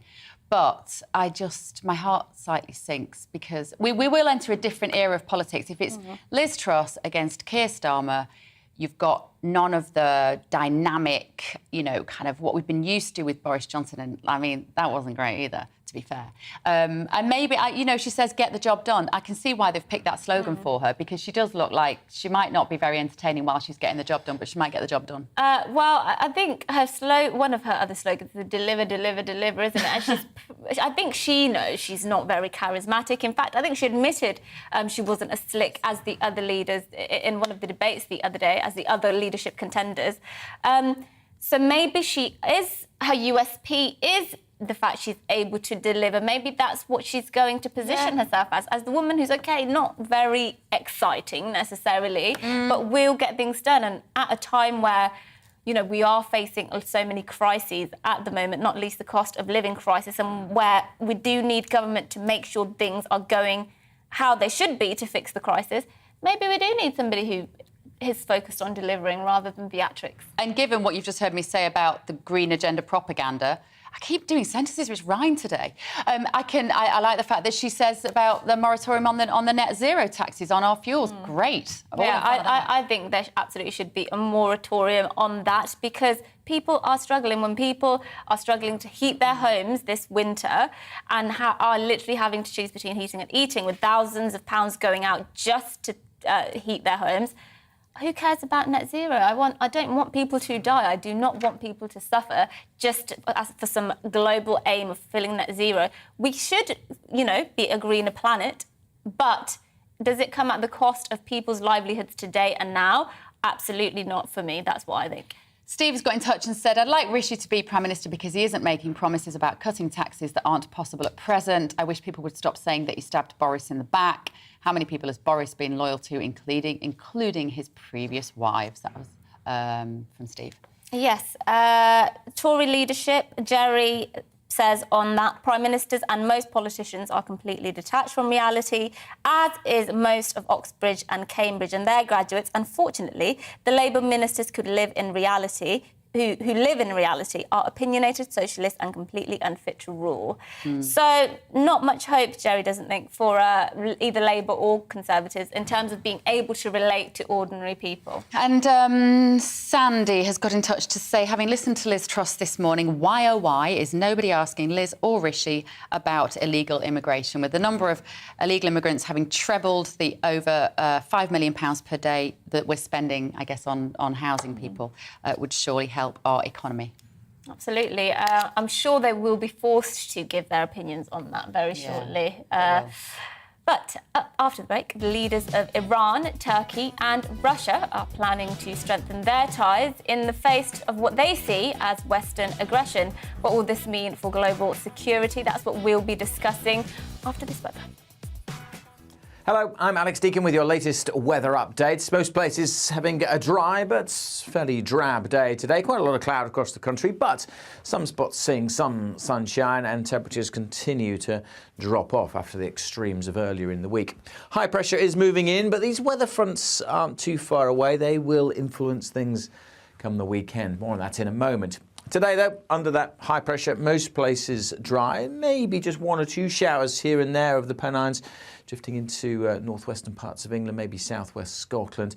Otherwise, as I say, most places dry and cloudy, but some sunny spells. West Wales, southwest England, northern parts of Scotland, the north coast of Northern Ireland, seeing a bit of sunshine. When the sun's out, temperatures getting up into the low to mid-20s across the south, but mostly we're only in high teens, low 20s territory.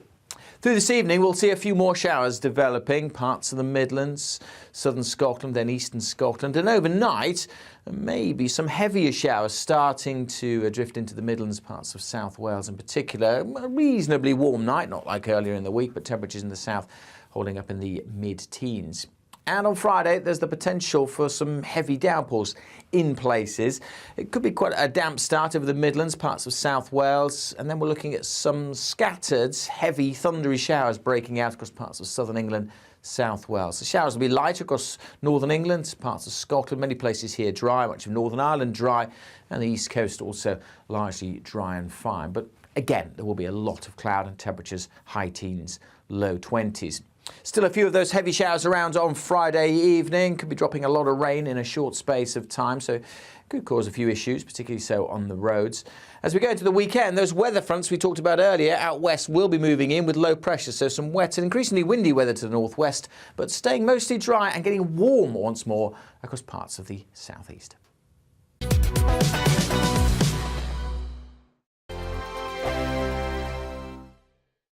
We are GB News. We're right across this great nation. On TV. On radio. On digital. Absolutely everywhere. We don't talk down to you. We embrace all voices with honest and civilised conversation. We are not part of the establishment. We're one of you. And we're only getting started. Join us on GB News, The People's Channel. Britain's news channel.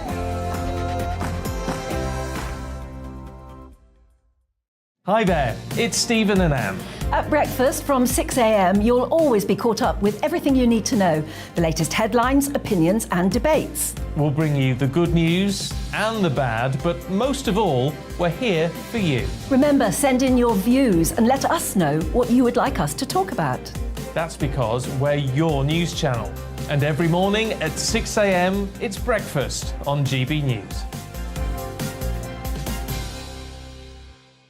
My name's Tom Harwood and join me 9:30 a.m. every weekday for The Briefing, your one-stop shop for everything you need to know about what's going on in politics today. I wonder if this is a deal that might need to be like the biscuits in this factory, twice baked. Is there not an opportunity here to win out against the extremes? Tom Harwood, GB News. What are you going to do about it? Things should have been done differently, and they certainly are being done differently. Don't miss it. The Briefing with me, Tom Harwood, 9:30 Monday to Friday on GB News. Where would you like to go? Just take me to the studio, please, mate. You know where you're going. I've got a show to do. Friday Night Feast on GB News, 7 p.m. And it's like nothing you've ever seen before. We take a different angle on the week's biggest news stories. The viewers and listeners set me some absolutely mad challenges to do. We tried to rehome a rescue dog. And yes, there's some other wacky stuff in there as well. I feel like I could take on the world. Well, that's that. Friday Night Feast with me, Patrick Christie's, every Friday, 7 till 9 p.m. on GB News. Be there. Join me, Darren Grimes, for Real Britain every Saturday and Sunday from 2 p.m. A news hour that comes with a trigger warning. Scorching hot opinion with prominent guests saying the unsayable and a little bit of weekend fun thrown in. Unlike other broadcasters, I won't be forgetting what the B in our name stands for. So howie in for Real Britain Saturday and Sunday from 2 p.m.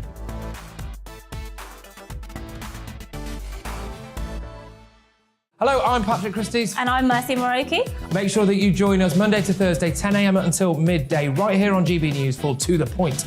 We're not afraid to talk about the topics that matter to you or the big topics that always matter. We cover absolutely everything, from the breaking political stories of the day to law and order, what's going on in the channel. We're not afraid to hold people to account. We always make sure we include your views on our show. Indeed, if you're thinking it, you can guarantee that we're saying it. So make sure you join the conversation with us, 10 a.m. until midday, Monday to Thursday, for To The Point on GB News.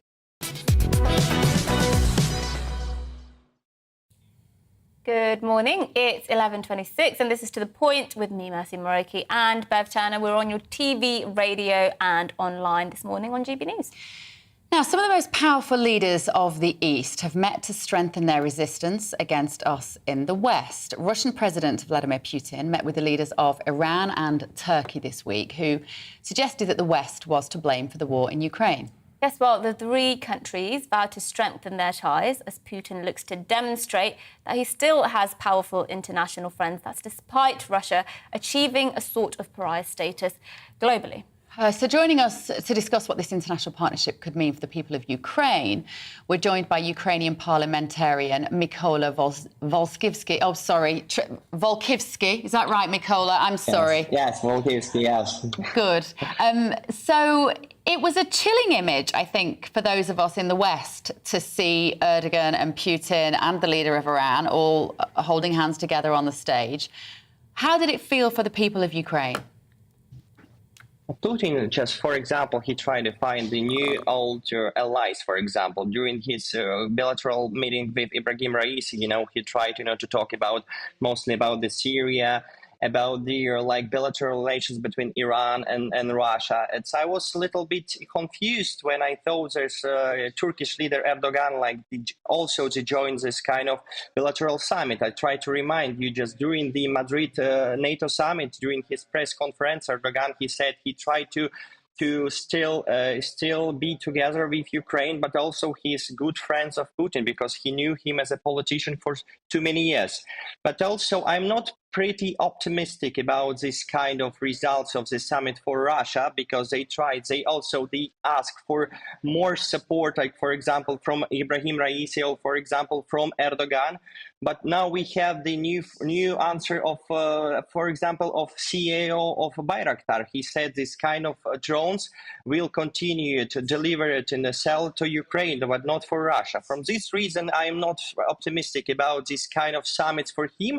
But he tried to be on breaking news all the time. He tried to talk with international leaders. But in Tehran, the summit, it shows us he find new old allies.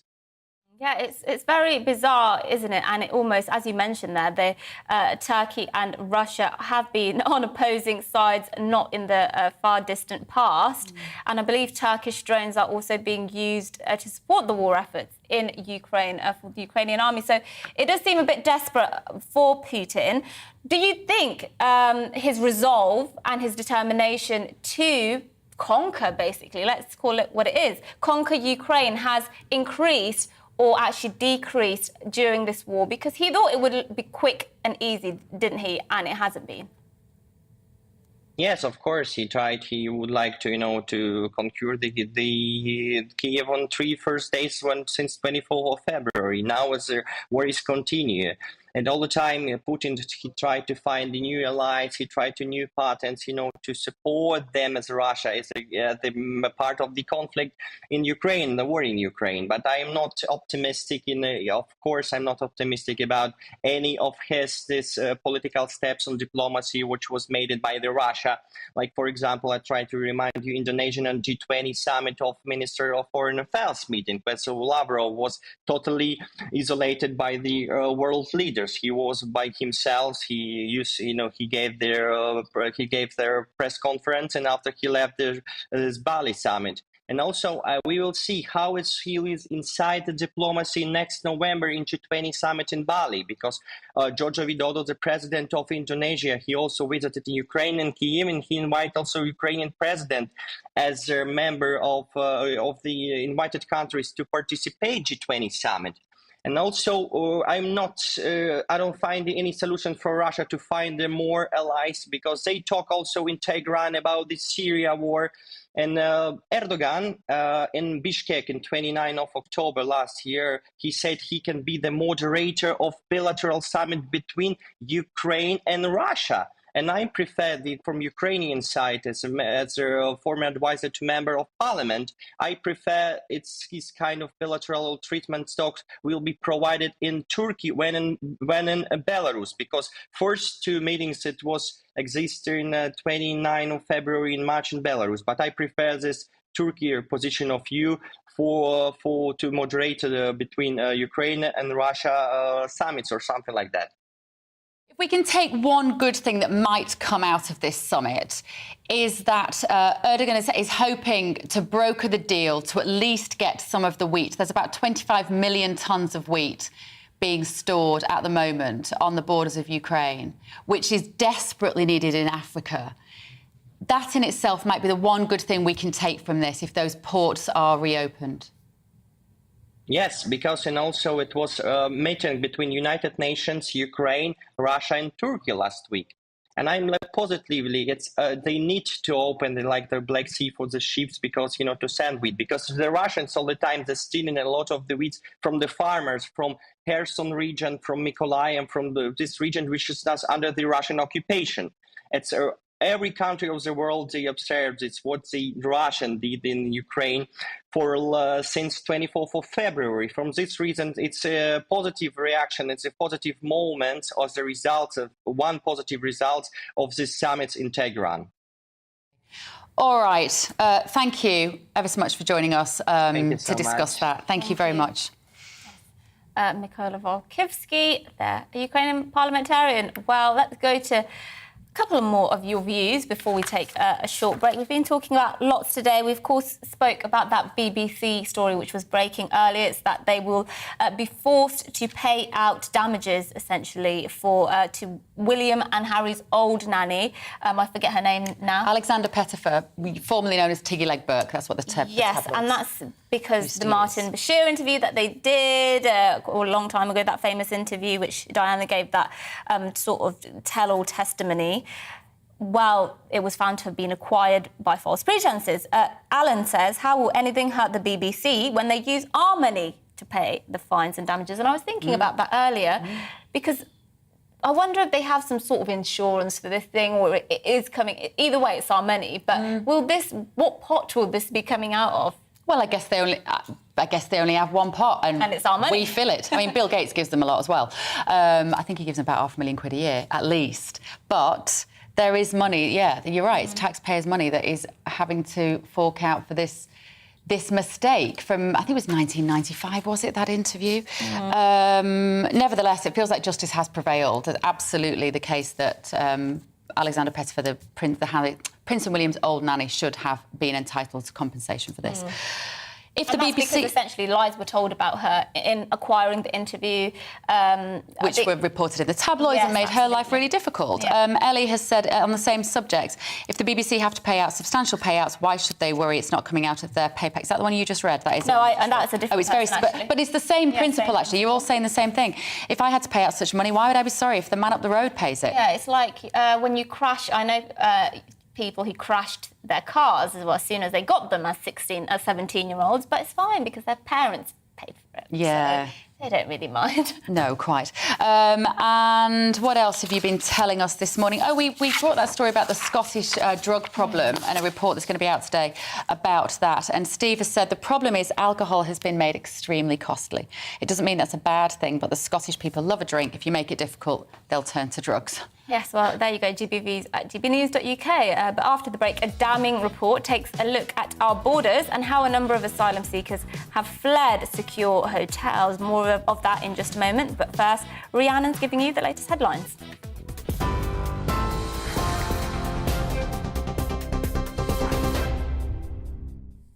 Mercy, thank you. It's 11:35. Your top stories from the GB newsroom.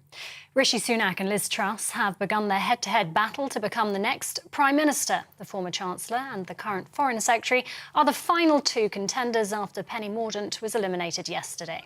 More than 160,000 Conservative Party members will now decide who should take over from Boris Johnson. Liz Truss told GB News she'll correct mistakes of the past. Need to cut taxes. We shouldn't have raised national insurance in the first place. We need to cut it now. We need a moratorium on the green energy levy to cut people's fuel bills. And we need to power recovery. The BBC has agreed to pay substantial damages to the former nanny of Princes William and Harry. It's over false and malicious allegations about her use to obtain Martin Bashir's 1995 Panorama interview with Princess Diana. Tiggy Legberg also received a public apology from the BBC at the High Court in London. The Home Office's handling of the Channel's small boat crisis has been deemed ineffectual by a watchdog report. The Independent Chief Inspector of Borders and Immigration has called for a more strategic response to migrant crossings. David Neal says that the Home Office response exposed gaps in security procedures, leaving vulnerable migrants at risk. Soaring inflation has pushed the UK's budget deficit to its highest level since April last year. The Office for National Statistics says public sector borrowing rose to almost £23 billion, up from £12.5 billion in May. It's the second highest June borrowing since records began. And major cultural change is needed to reduce the number of drug deaths in Scotland. That's according to a new 3-year study. The report issued by the Drugs Deaths Task Force urges authorities to move their approach away from punishment and towards care. It also says a UK-wide change in law is needed to allow safe consumption rooms and reduce fatalities. TV online and DAB+ radio, this is GB News.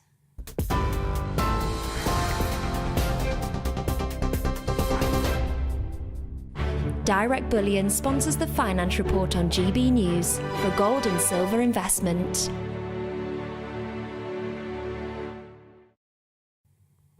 Here's a quick snapshot of today's markets. The pound will buy $1.195 and 1.173 euros. The price of gold currently stands at £1,407.81 per ounce.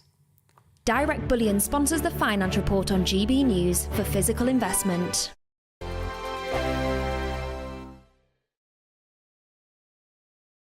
We are GB News. We're right across this great nation. On TV. On radio. On digital. Absolutely everywhere. We don't talk down to you.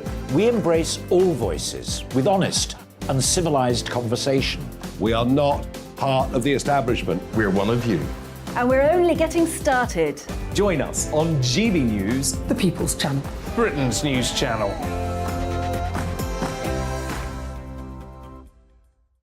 Hi there, it's Stephen and Anne. At breakfast from 6 a.m, you'll always be caught up with everything you need to know. The latest headlines, opinions and debates. We'll bring you the good news and the bad, but most of all, we're here for you. Remember, send in your views and let us know what you would like us to talk about. That's because we're your news channel. And every morning at 6 a.m, it's breakfast on GB News. My name's Tom Harwood and join me 9:30 a.m. every weekday for The Briefing, your one-stop shop for everything you need to know about what's going on in politics today. I wonder if this is a deal that might need to be like the biscuits in this factory, twice baked. Is there not an opportunity here to win out against the extremes? Tom Harwood, GB News. What are you going to do about it? Things should have been done differently, and they certainly are being done differently. Don't miss it. The Briefing with me, Tom Harwood, 9:30 Monday to Friday on GB News. Where would you like to go? Just take me to the studio, please, Matt. You know where you're going. I've got a show to do. Friday Night Feast on GB News, 7 p.m. And it's like nothing you've ever seen before. We take a different angle on the week's biggest news stories. The viewers and listeners set me some absolutely mad challenges to do. We tried to rehome a rescue dog. And yes, there's some other wacky stuff in there as well. I feel like I could take on the world. Well, that's that. Friday Night Feast with me, Patrick Christie's, every Friday, 7 till 9 p.m. on GB News. Be there.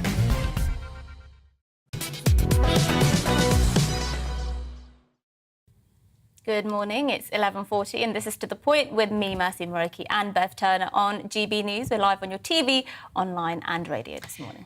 Now, this just in, a damning new report has laid bare the risk to UK borders. It also highlights that more than 200 asylum seekers managed to escape secure, taxpayer-funded hotel rooms. Yes, well, our Home and Security editor, Mark White, has more on this. Mark, tell us about this. This is going to be very concerning to many people. Yeah, this is David Neal, who's the Chief Inspector of Borders, who's actually been very critical of the Home Office for delaying the publication of this report because he handed it to them months ago and it would have expected it published long before now. And perhaps now we know why it has been so long in the Home Office releasing it, because it is very critical indeed. It talks about the need for a complete overhaul and a new system for dealing with and processing those arriving. There you see them going up the gangway towards a processing centre called Tug Haven in Dover Harbour. This is where those that arrive by small boats are first processed. So they're interviewed to determine what their status is, what potential risk they cause, how vulnerable they might be, all of the above.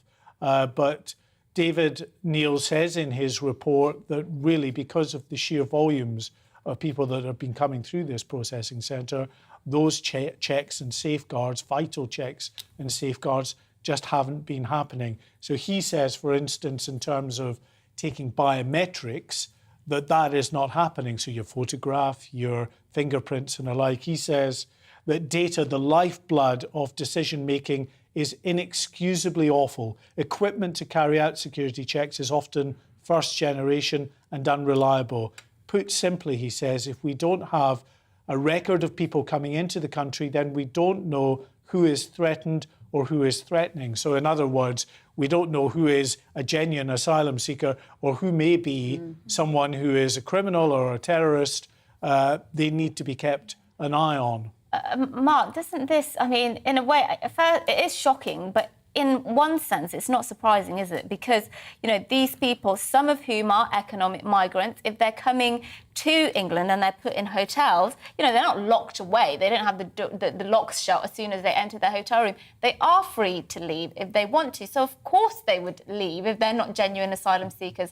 How can they, the Home Office, how can they prevent against that without literally locking people away? Well, you make a good point there. And one of the added difficulties that the Home Office, Border Force personnel at these processing centres have is that the people traffickers, the people smuggling gangs, tell those that are coming across in the small boats to ditch their passports and other identifying documents, bank cards, anything like that, into the sea before they're picked up. Mobile phones are thrown overboard into the sea. Nigel Farage, when he was on a boat just a month or two ago, with the camera crew, managed to film as they were tossing the small, their iPhones into the water there. So that makes it even more difficult for those who are processing them to get a handle on who they are, but also makes it all the more inexcusable that those coming through these processing centres don't have the basics carried out in terms of biometric checks.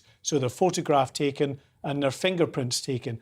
And one of the things that the Chief Inspector of Borders found in his report is that in the 4 months to January of this year, 227 people disappeared from these secure hotels. They're called secure hotels. Well, they have a couple of Home Office minders on the reception. That's about as secure as it is.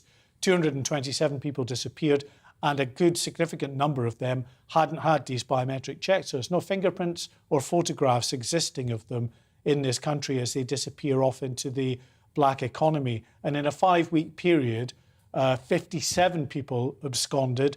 2/3 of those didn't have fingerprints or photographs taken. That is a concern. You're making my mind spin here, Mark, as to where this all ends when you start talking about biometric ID. Priti Patel set out plans, didn't she? Was it yesterday, to begin the rollout of secure contactless border crossings as part of a wide-ranging announcement on the future of UK border. Are they being completely honest with us here about what the motives are? Is this about creating a biometric ID system for everybody, and yet they will do it under the guises of it helping illegal immigration? Well, it's for those that are legitimately travelling now. to the UK. Now. Yeah. Well, I mean, it can't really be for those that are coming via small boats because they're not coming in through regular routes. So they're not taking passports with them or any other identifying documents. Sure. So this is if you hold a passport, then you fill in all of this electronic data before you set off and travel. It's to stop the 3-hour queues that we're seeing at the likes of Heathrow and other airports. In theory, it's good. If it works in practice is the issue. We've seen the way in which other electronic systems in particular can be manipulated, and that would be a concern. But if it works properly, then in theory, there's no reason why, those proper bona fide travellers like you or I or anyone else who holds a passport in this country or elsewhere travelling to this country shouldn't be able to use that system properly. OK. All right. Thank you, Mark. We agree that you've got the best voice on TV. I'd hear you. I want you to do audiobooks, Mark. Absolutely. You should do that. I'd definitely buy them. You should be my agent then. Now, many of our viewers would buy them as well. We would. Now, in the world of today, school holidays for lots of children involve spending hours upon hours watching video games, gaming, watching TV on a smartphone as well. But parents are being urged to keep their children active this summer after research showed that less than half of British children, fewer than half, are meeting the Chief Medical Officer's guidelines of 1 hour of exercise a day. So the Office for Health Improvement and Disparities shows that this inactivity is worse for children of ethnic backgrounds, with only 38% of black and ethnic minority children exercising for an hour a day. That's why joining us to discuss this more is Dr. Emeka Okorocha, the author of the Preventative Health Handbook, Your Health in Your Hands. Good morning, Dr. Emeka. Surely parents know that they can't just keep their kids in front of screens and expect them to be healthy. The problem isn't the knowledge, surely. The problem is perhaps they can't afford to or don't have the time to get their children in exercise. Yeah, you're completely right. I think it's a very easy way to parent, isn't it, in terms of putting the kids in front of the screen and just hoping for hours and hours they'll be entertained, which a lot of the time they will be, playing video games, watching movies. However, this doesn't coincide with what we need to be nurturing kids with. If you think about what they're going to be seeing when they're actually in school in term time, they'll be having PE classes, be having break time and lunchtime where they get to run around and play games with their friends. And they don't get this at home. That's why the NHS government campaign of having, 10 minutes of exercise a day inspired by like Disney games is really, really beneficial because it's really, really easy, it's cheap, it's free, and parents can access it and then play these games with their kids, or the kids can play games together. I'm talking about siblings, kids meeting up. Obviously, we're not in lockdown now, so houses can meet up, kids around the street, around the corner, because I know exactly how it was. I mean, it wasn't that long ago when I was a child in primary, secondary school, and I remember what it was like in terms of school holidays and trying to get active, and it was a lot more difficult than it was during term time when you can actually have dedicated time to work out. But there's so many different factors that kids need when it comes to exercise during the day, and there's so many developmental skills that these kids need to take on, such as social skills and for their mental and physical benefits. So it's really important that parents are still making sure that their kids get some sort of exercise daily. It's so interesting to me to hear you say about the fact that it's harder to get exercise in the school holidays, because I remember when I was at school, I would be told to go out and play in the morning and maybe come back when you're hungry, which might be about 5 o'clock in the afternoon. And during that time, you'd run around in the park, you'd get your roller boots on, you'd go to someone else's house, you'd play on the pavements. The world has not got that much more dangerous. Yes, we've got cars, and I think that's a big concern for parents. Yeah. But haven't we got to get braver, Emeka? Haven't we got to, as parents, not be so worried all the time? It's a bit like my monologue earlier about everything's about being afraid, being scared, stay at home, there's danger everywhere. Haven't we got to empower our children to go out and learn, just play out? It's not as easy as it sounds, especially when you look at the statistics and you see that, like you mentioned, a lot of the kids of Black and Asian backgrounds aren't getting enough exercise. These are inner city kids who live in very crowded, very urban backgrounds, and you don't want your kids running out into the street when you know it's very crowded, you know it could be very dangerous, you don't really know who's about. What do you mean? Neighborhood where What do you What do you mean? What do you mean? There's not more paedophiles now than there ever were. There's not more child abductions. There's less, if anything. I didn't mention that, but there's so many other different dangers. You mentioned child abduction as one, but then obviously traffic is another, and then you mentioned other kids as another. And a lot of the time, parents want to know who their kids are spending time with. When you're in these crowded urban areas and you tell your kids just to run outside, especially because in these areas, a lot of people don't have quick access to parks and a bunch of the places where kids can play, and they can't actually look over their kids. Well, In you the know what's suburbs and dangerous? the rural areas, you know exactly where your children are. You know they're in the street. You know No, I they're in the park, disagree. You know your neighbors. You have that kind Because- of community feel. That's not the case in these urban areas. They don't have that kind of community feel. I'm not saying that. I'm not saying that. I live in London. I'm not saying this is an urban versus rural thing. In some ways, I think might be safer in an urban environment. In a rural environment, you've got more open waters, which drowning kills more children than anything else in this country pretty much every year. But you know what's also dangerous? Being fat and having diabetes, that's dangerous. That's what's going to kill our kids in the future if this is only about fitness. I'm sure we agree on that one, Doctor. 100%. We do have an obesity problem, especially in children here in the UK, which I think we've addressed, and we've tried a number of different things with sugar tax and whatnot, and trying to encourage children with healthy meals in schools and cooking. However, I think exercise is definitely a big part of it, especially definitely a modifiable risk factor that we ourselves can manage and parents themselves can manage. It just takes a little bit more effort.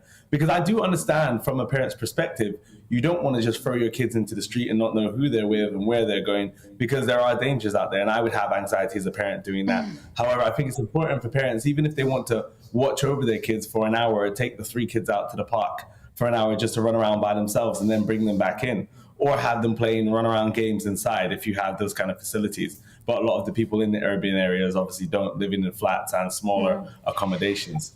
But it's one of these things where it's going to take effort. It's going to take effort from parents and guardians and older children, perhaps, supervising their younger siblings.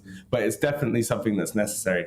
Like I mentioned in my book, Your Health in Your Hands, there are a number of different modifiable things that we, as people, not just children, but as adults, can do for our own health. And this is basically just one of them. Well, finally, you're obviously a doctor. You're a male doctor. I mean, you might identify as female. I don't know these days. But I'll safely say you're a male doctor. There's been a story coming out that the NHS doctors will be given extra training on women's health issues to address the gender health gap for women. It's under the government's new women's health strategy for England. What do you make of this? Because I didn't have too much of an opinion on this until I was treated by a male doctor in a traditionally female role, gynecology, and it did not go how it was supposed to, and he was a male trainee doctor as well, so that didn't help. And ever since, I've been quite wary of being treated by a male doctor when it comes to female health issues. Well, I guess everyone in that sort of sector who's working in gynecology or obstetrics and dealing with women should have the proper training in terms of how to do so. One, there should always be a chaperone present, whether male or female, just to make sure that the patient feels comfortable. But I do think, like you said, a number of health professionals don't take it as seriously as they should and don't recognize the gender health gap. And I think a number of different services as well, when you look at women and what they've surveyed and some of the feedback we've gotten back in the NHS from services such as treatment of endometriosis, breast cancer screening, a number of different fertility treatments, I don't think women feel that they're getting their dues for the NHS. And I think this is just a way of making sure that we highlight the problems that women may be facing and getting hormone replacement therapy, menopause treatment, senior GP for a number of different problems that women will get that men won't get, and that we need to recognize that and so highlight and put money into that. Do you think also, though, does that kind of apply to men? I'm just thinking maybe female doctors wouldn't handle male issues quite as well as a male doctor might. You know what? We're at a level where we're professional enough where I've seen female doctors, I've seen female doctors, I've seen male doctors, I've seen them around different patients. I've seen female patients in a setting where I work in A&E. There are a number of different things I need to examine. In some A&Es, actually, they've actually stopped emergency doctors from doing speculum examinations and looking into vaginas, and they want these done by the specific gynecology doctors because people who've come in into A&E with vaginal problems and gynecological problems haven't felt as comfortable. And I think this is a problem. I think every doctor should be capable enough to have good rapport and good knowledge to see a patient and be sensible enough that the patient doesn't feel uncomfortable. And coming from a point where my father is a gynecology consultant, so he's been seeing women exclusively for pretty much his whole career. And he's given me a number of different tips in terms of when you're seeing a woman, what to do and how to act. And I think that the training is necessary because a lot of people who haven't done a gynecology module or rotation won't actually know how to deal with women when it comes. And in that And so- situation, it's often just about communication, isn't it, and making the patient feel the most comfortable as you can. Dr. Emeka Okorocha, thank you ever so much for your contribution there. Thanks for joining us. Yes, well, it is the end of the show now, so we're going to say goodbye, but we will be back. Well, I will be back anyway on Monday.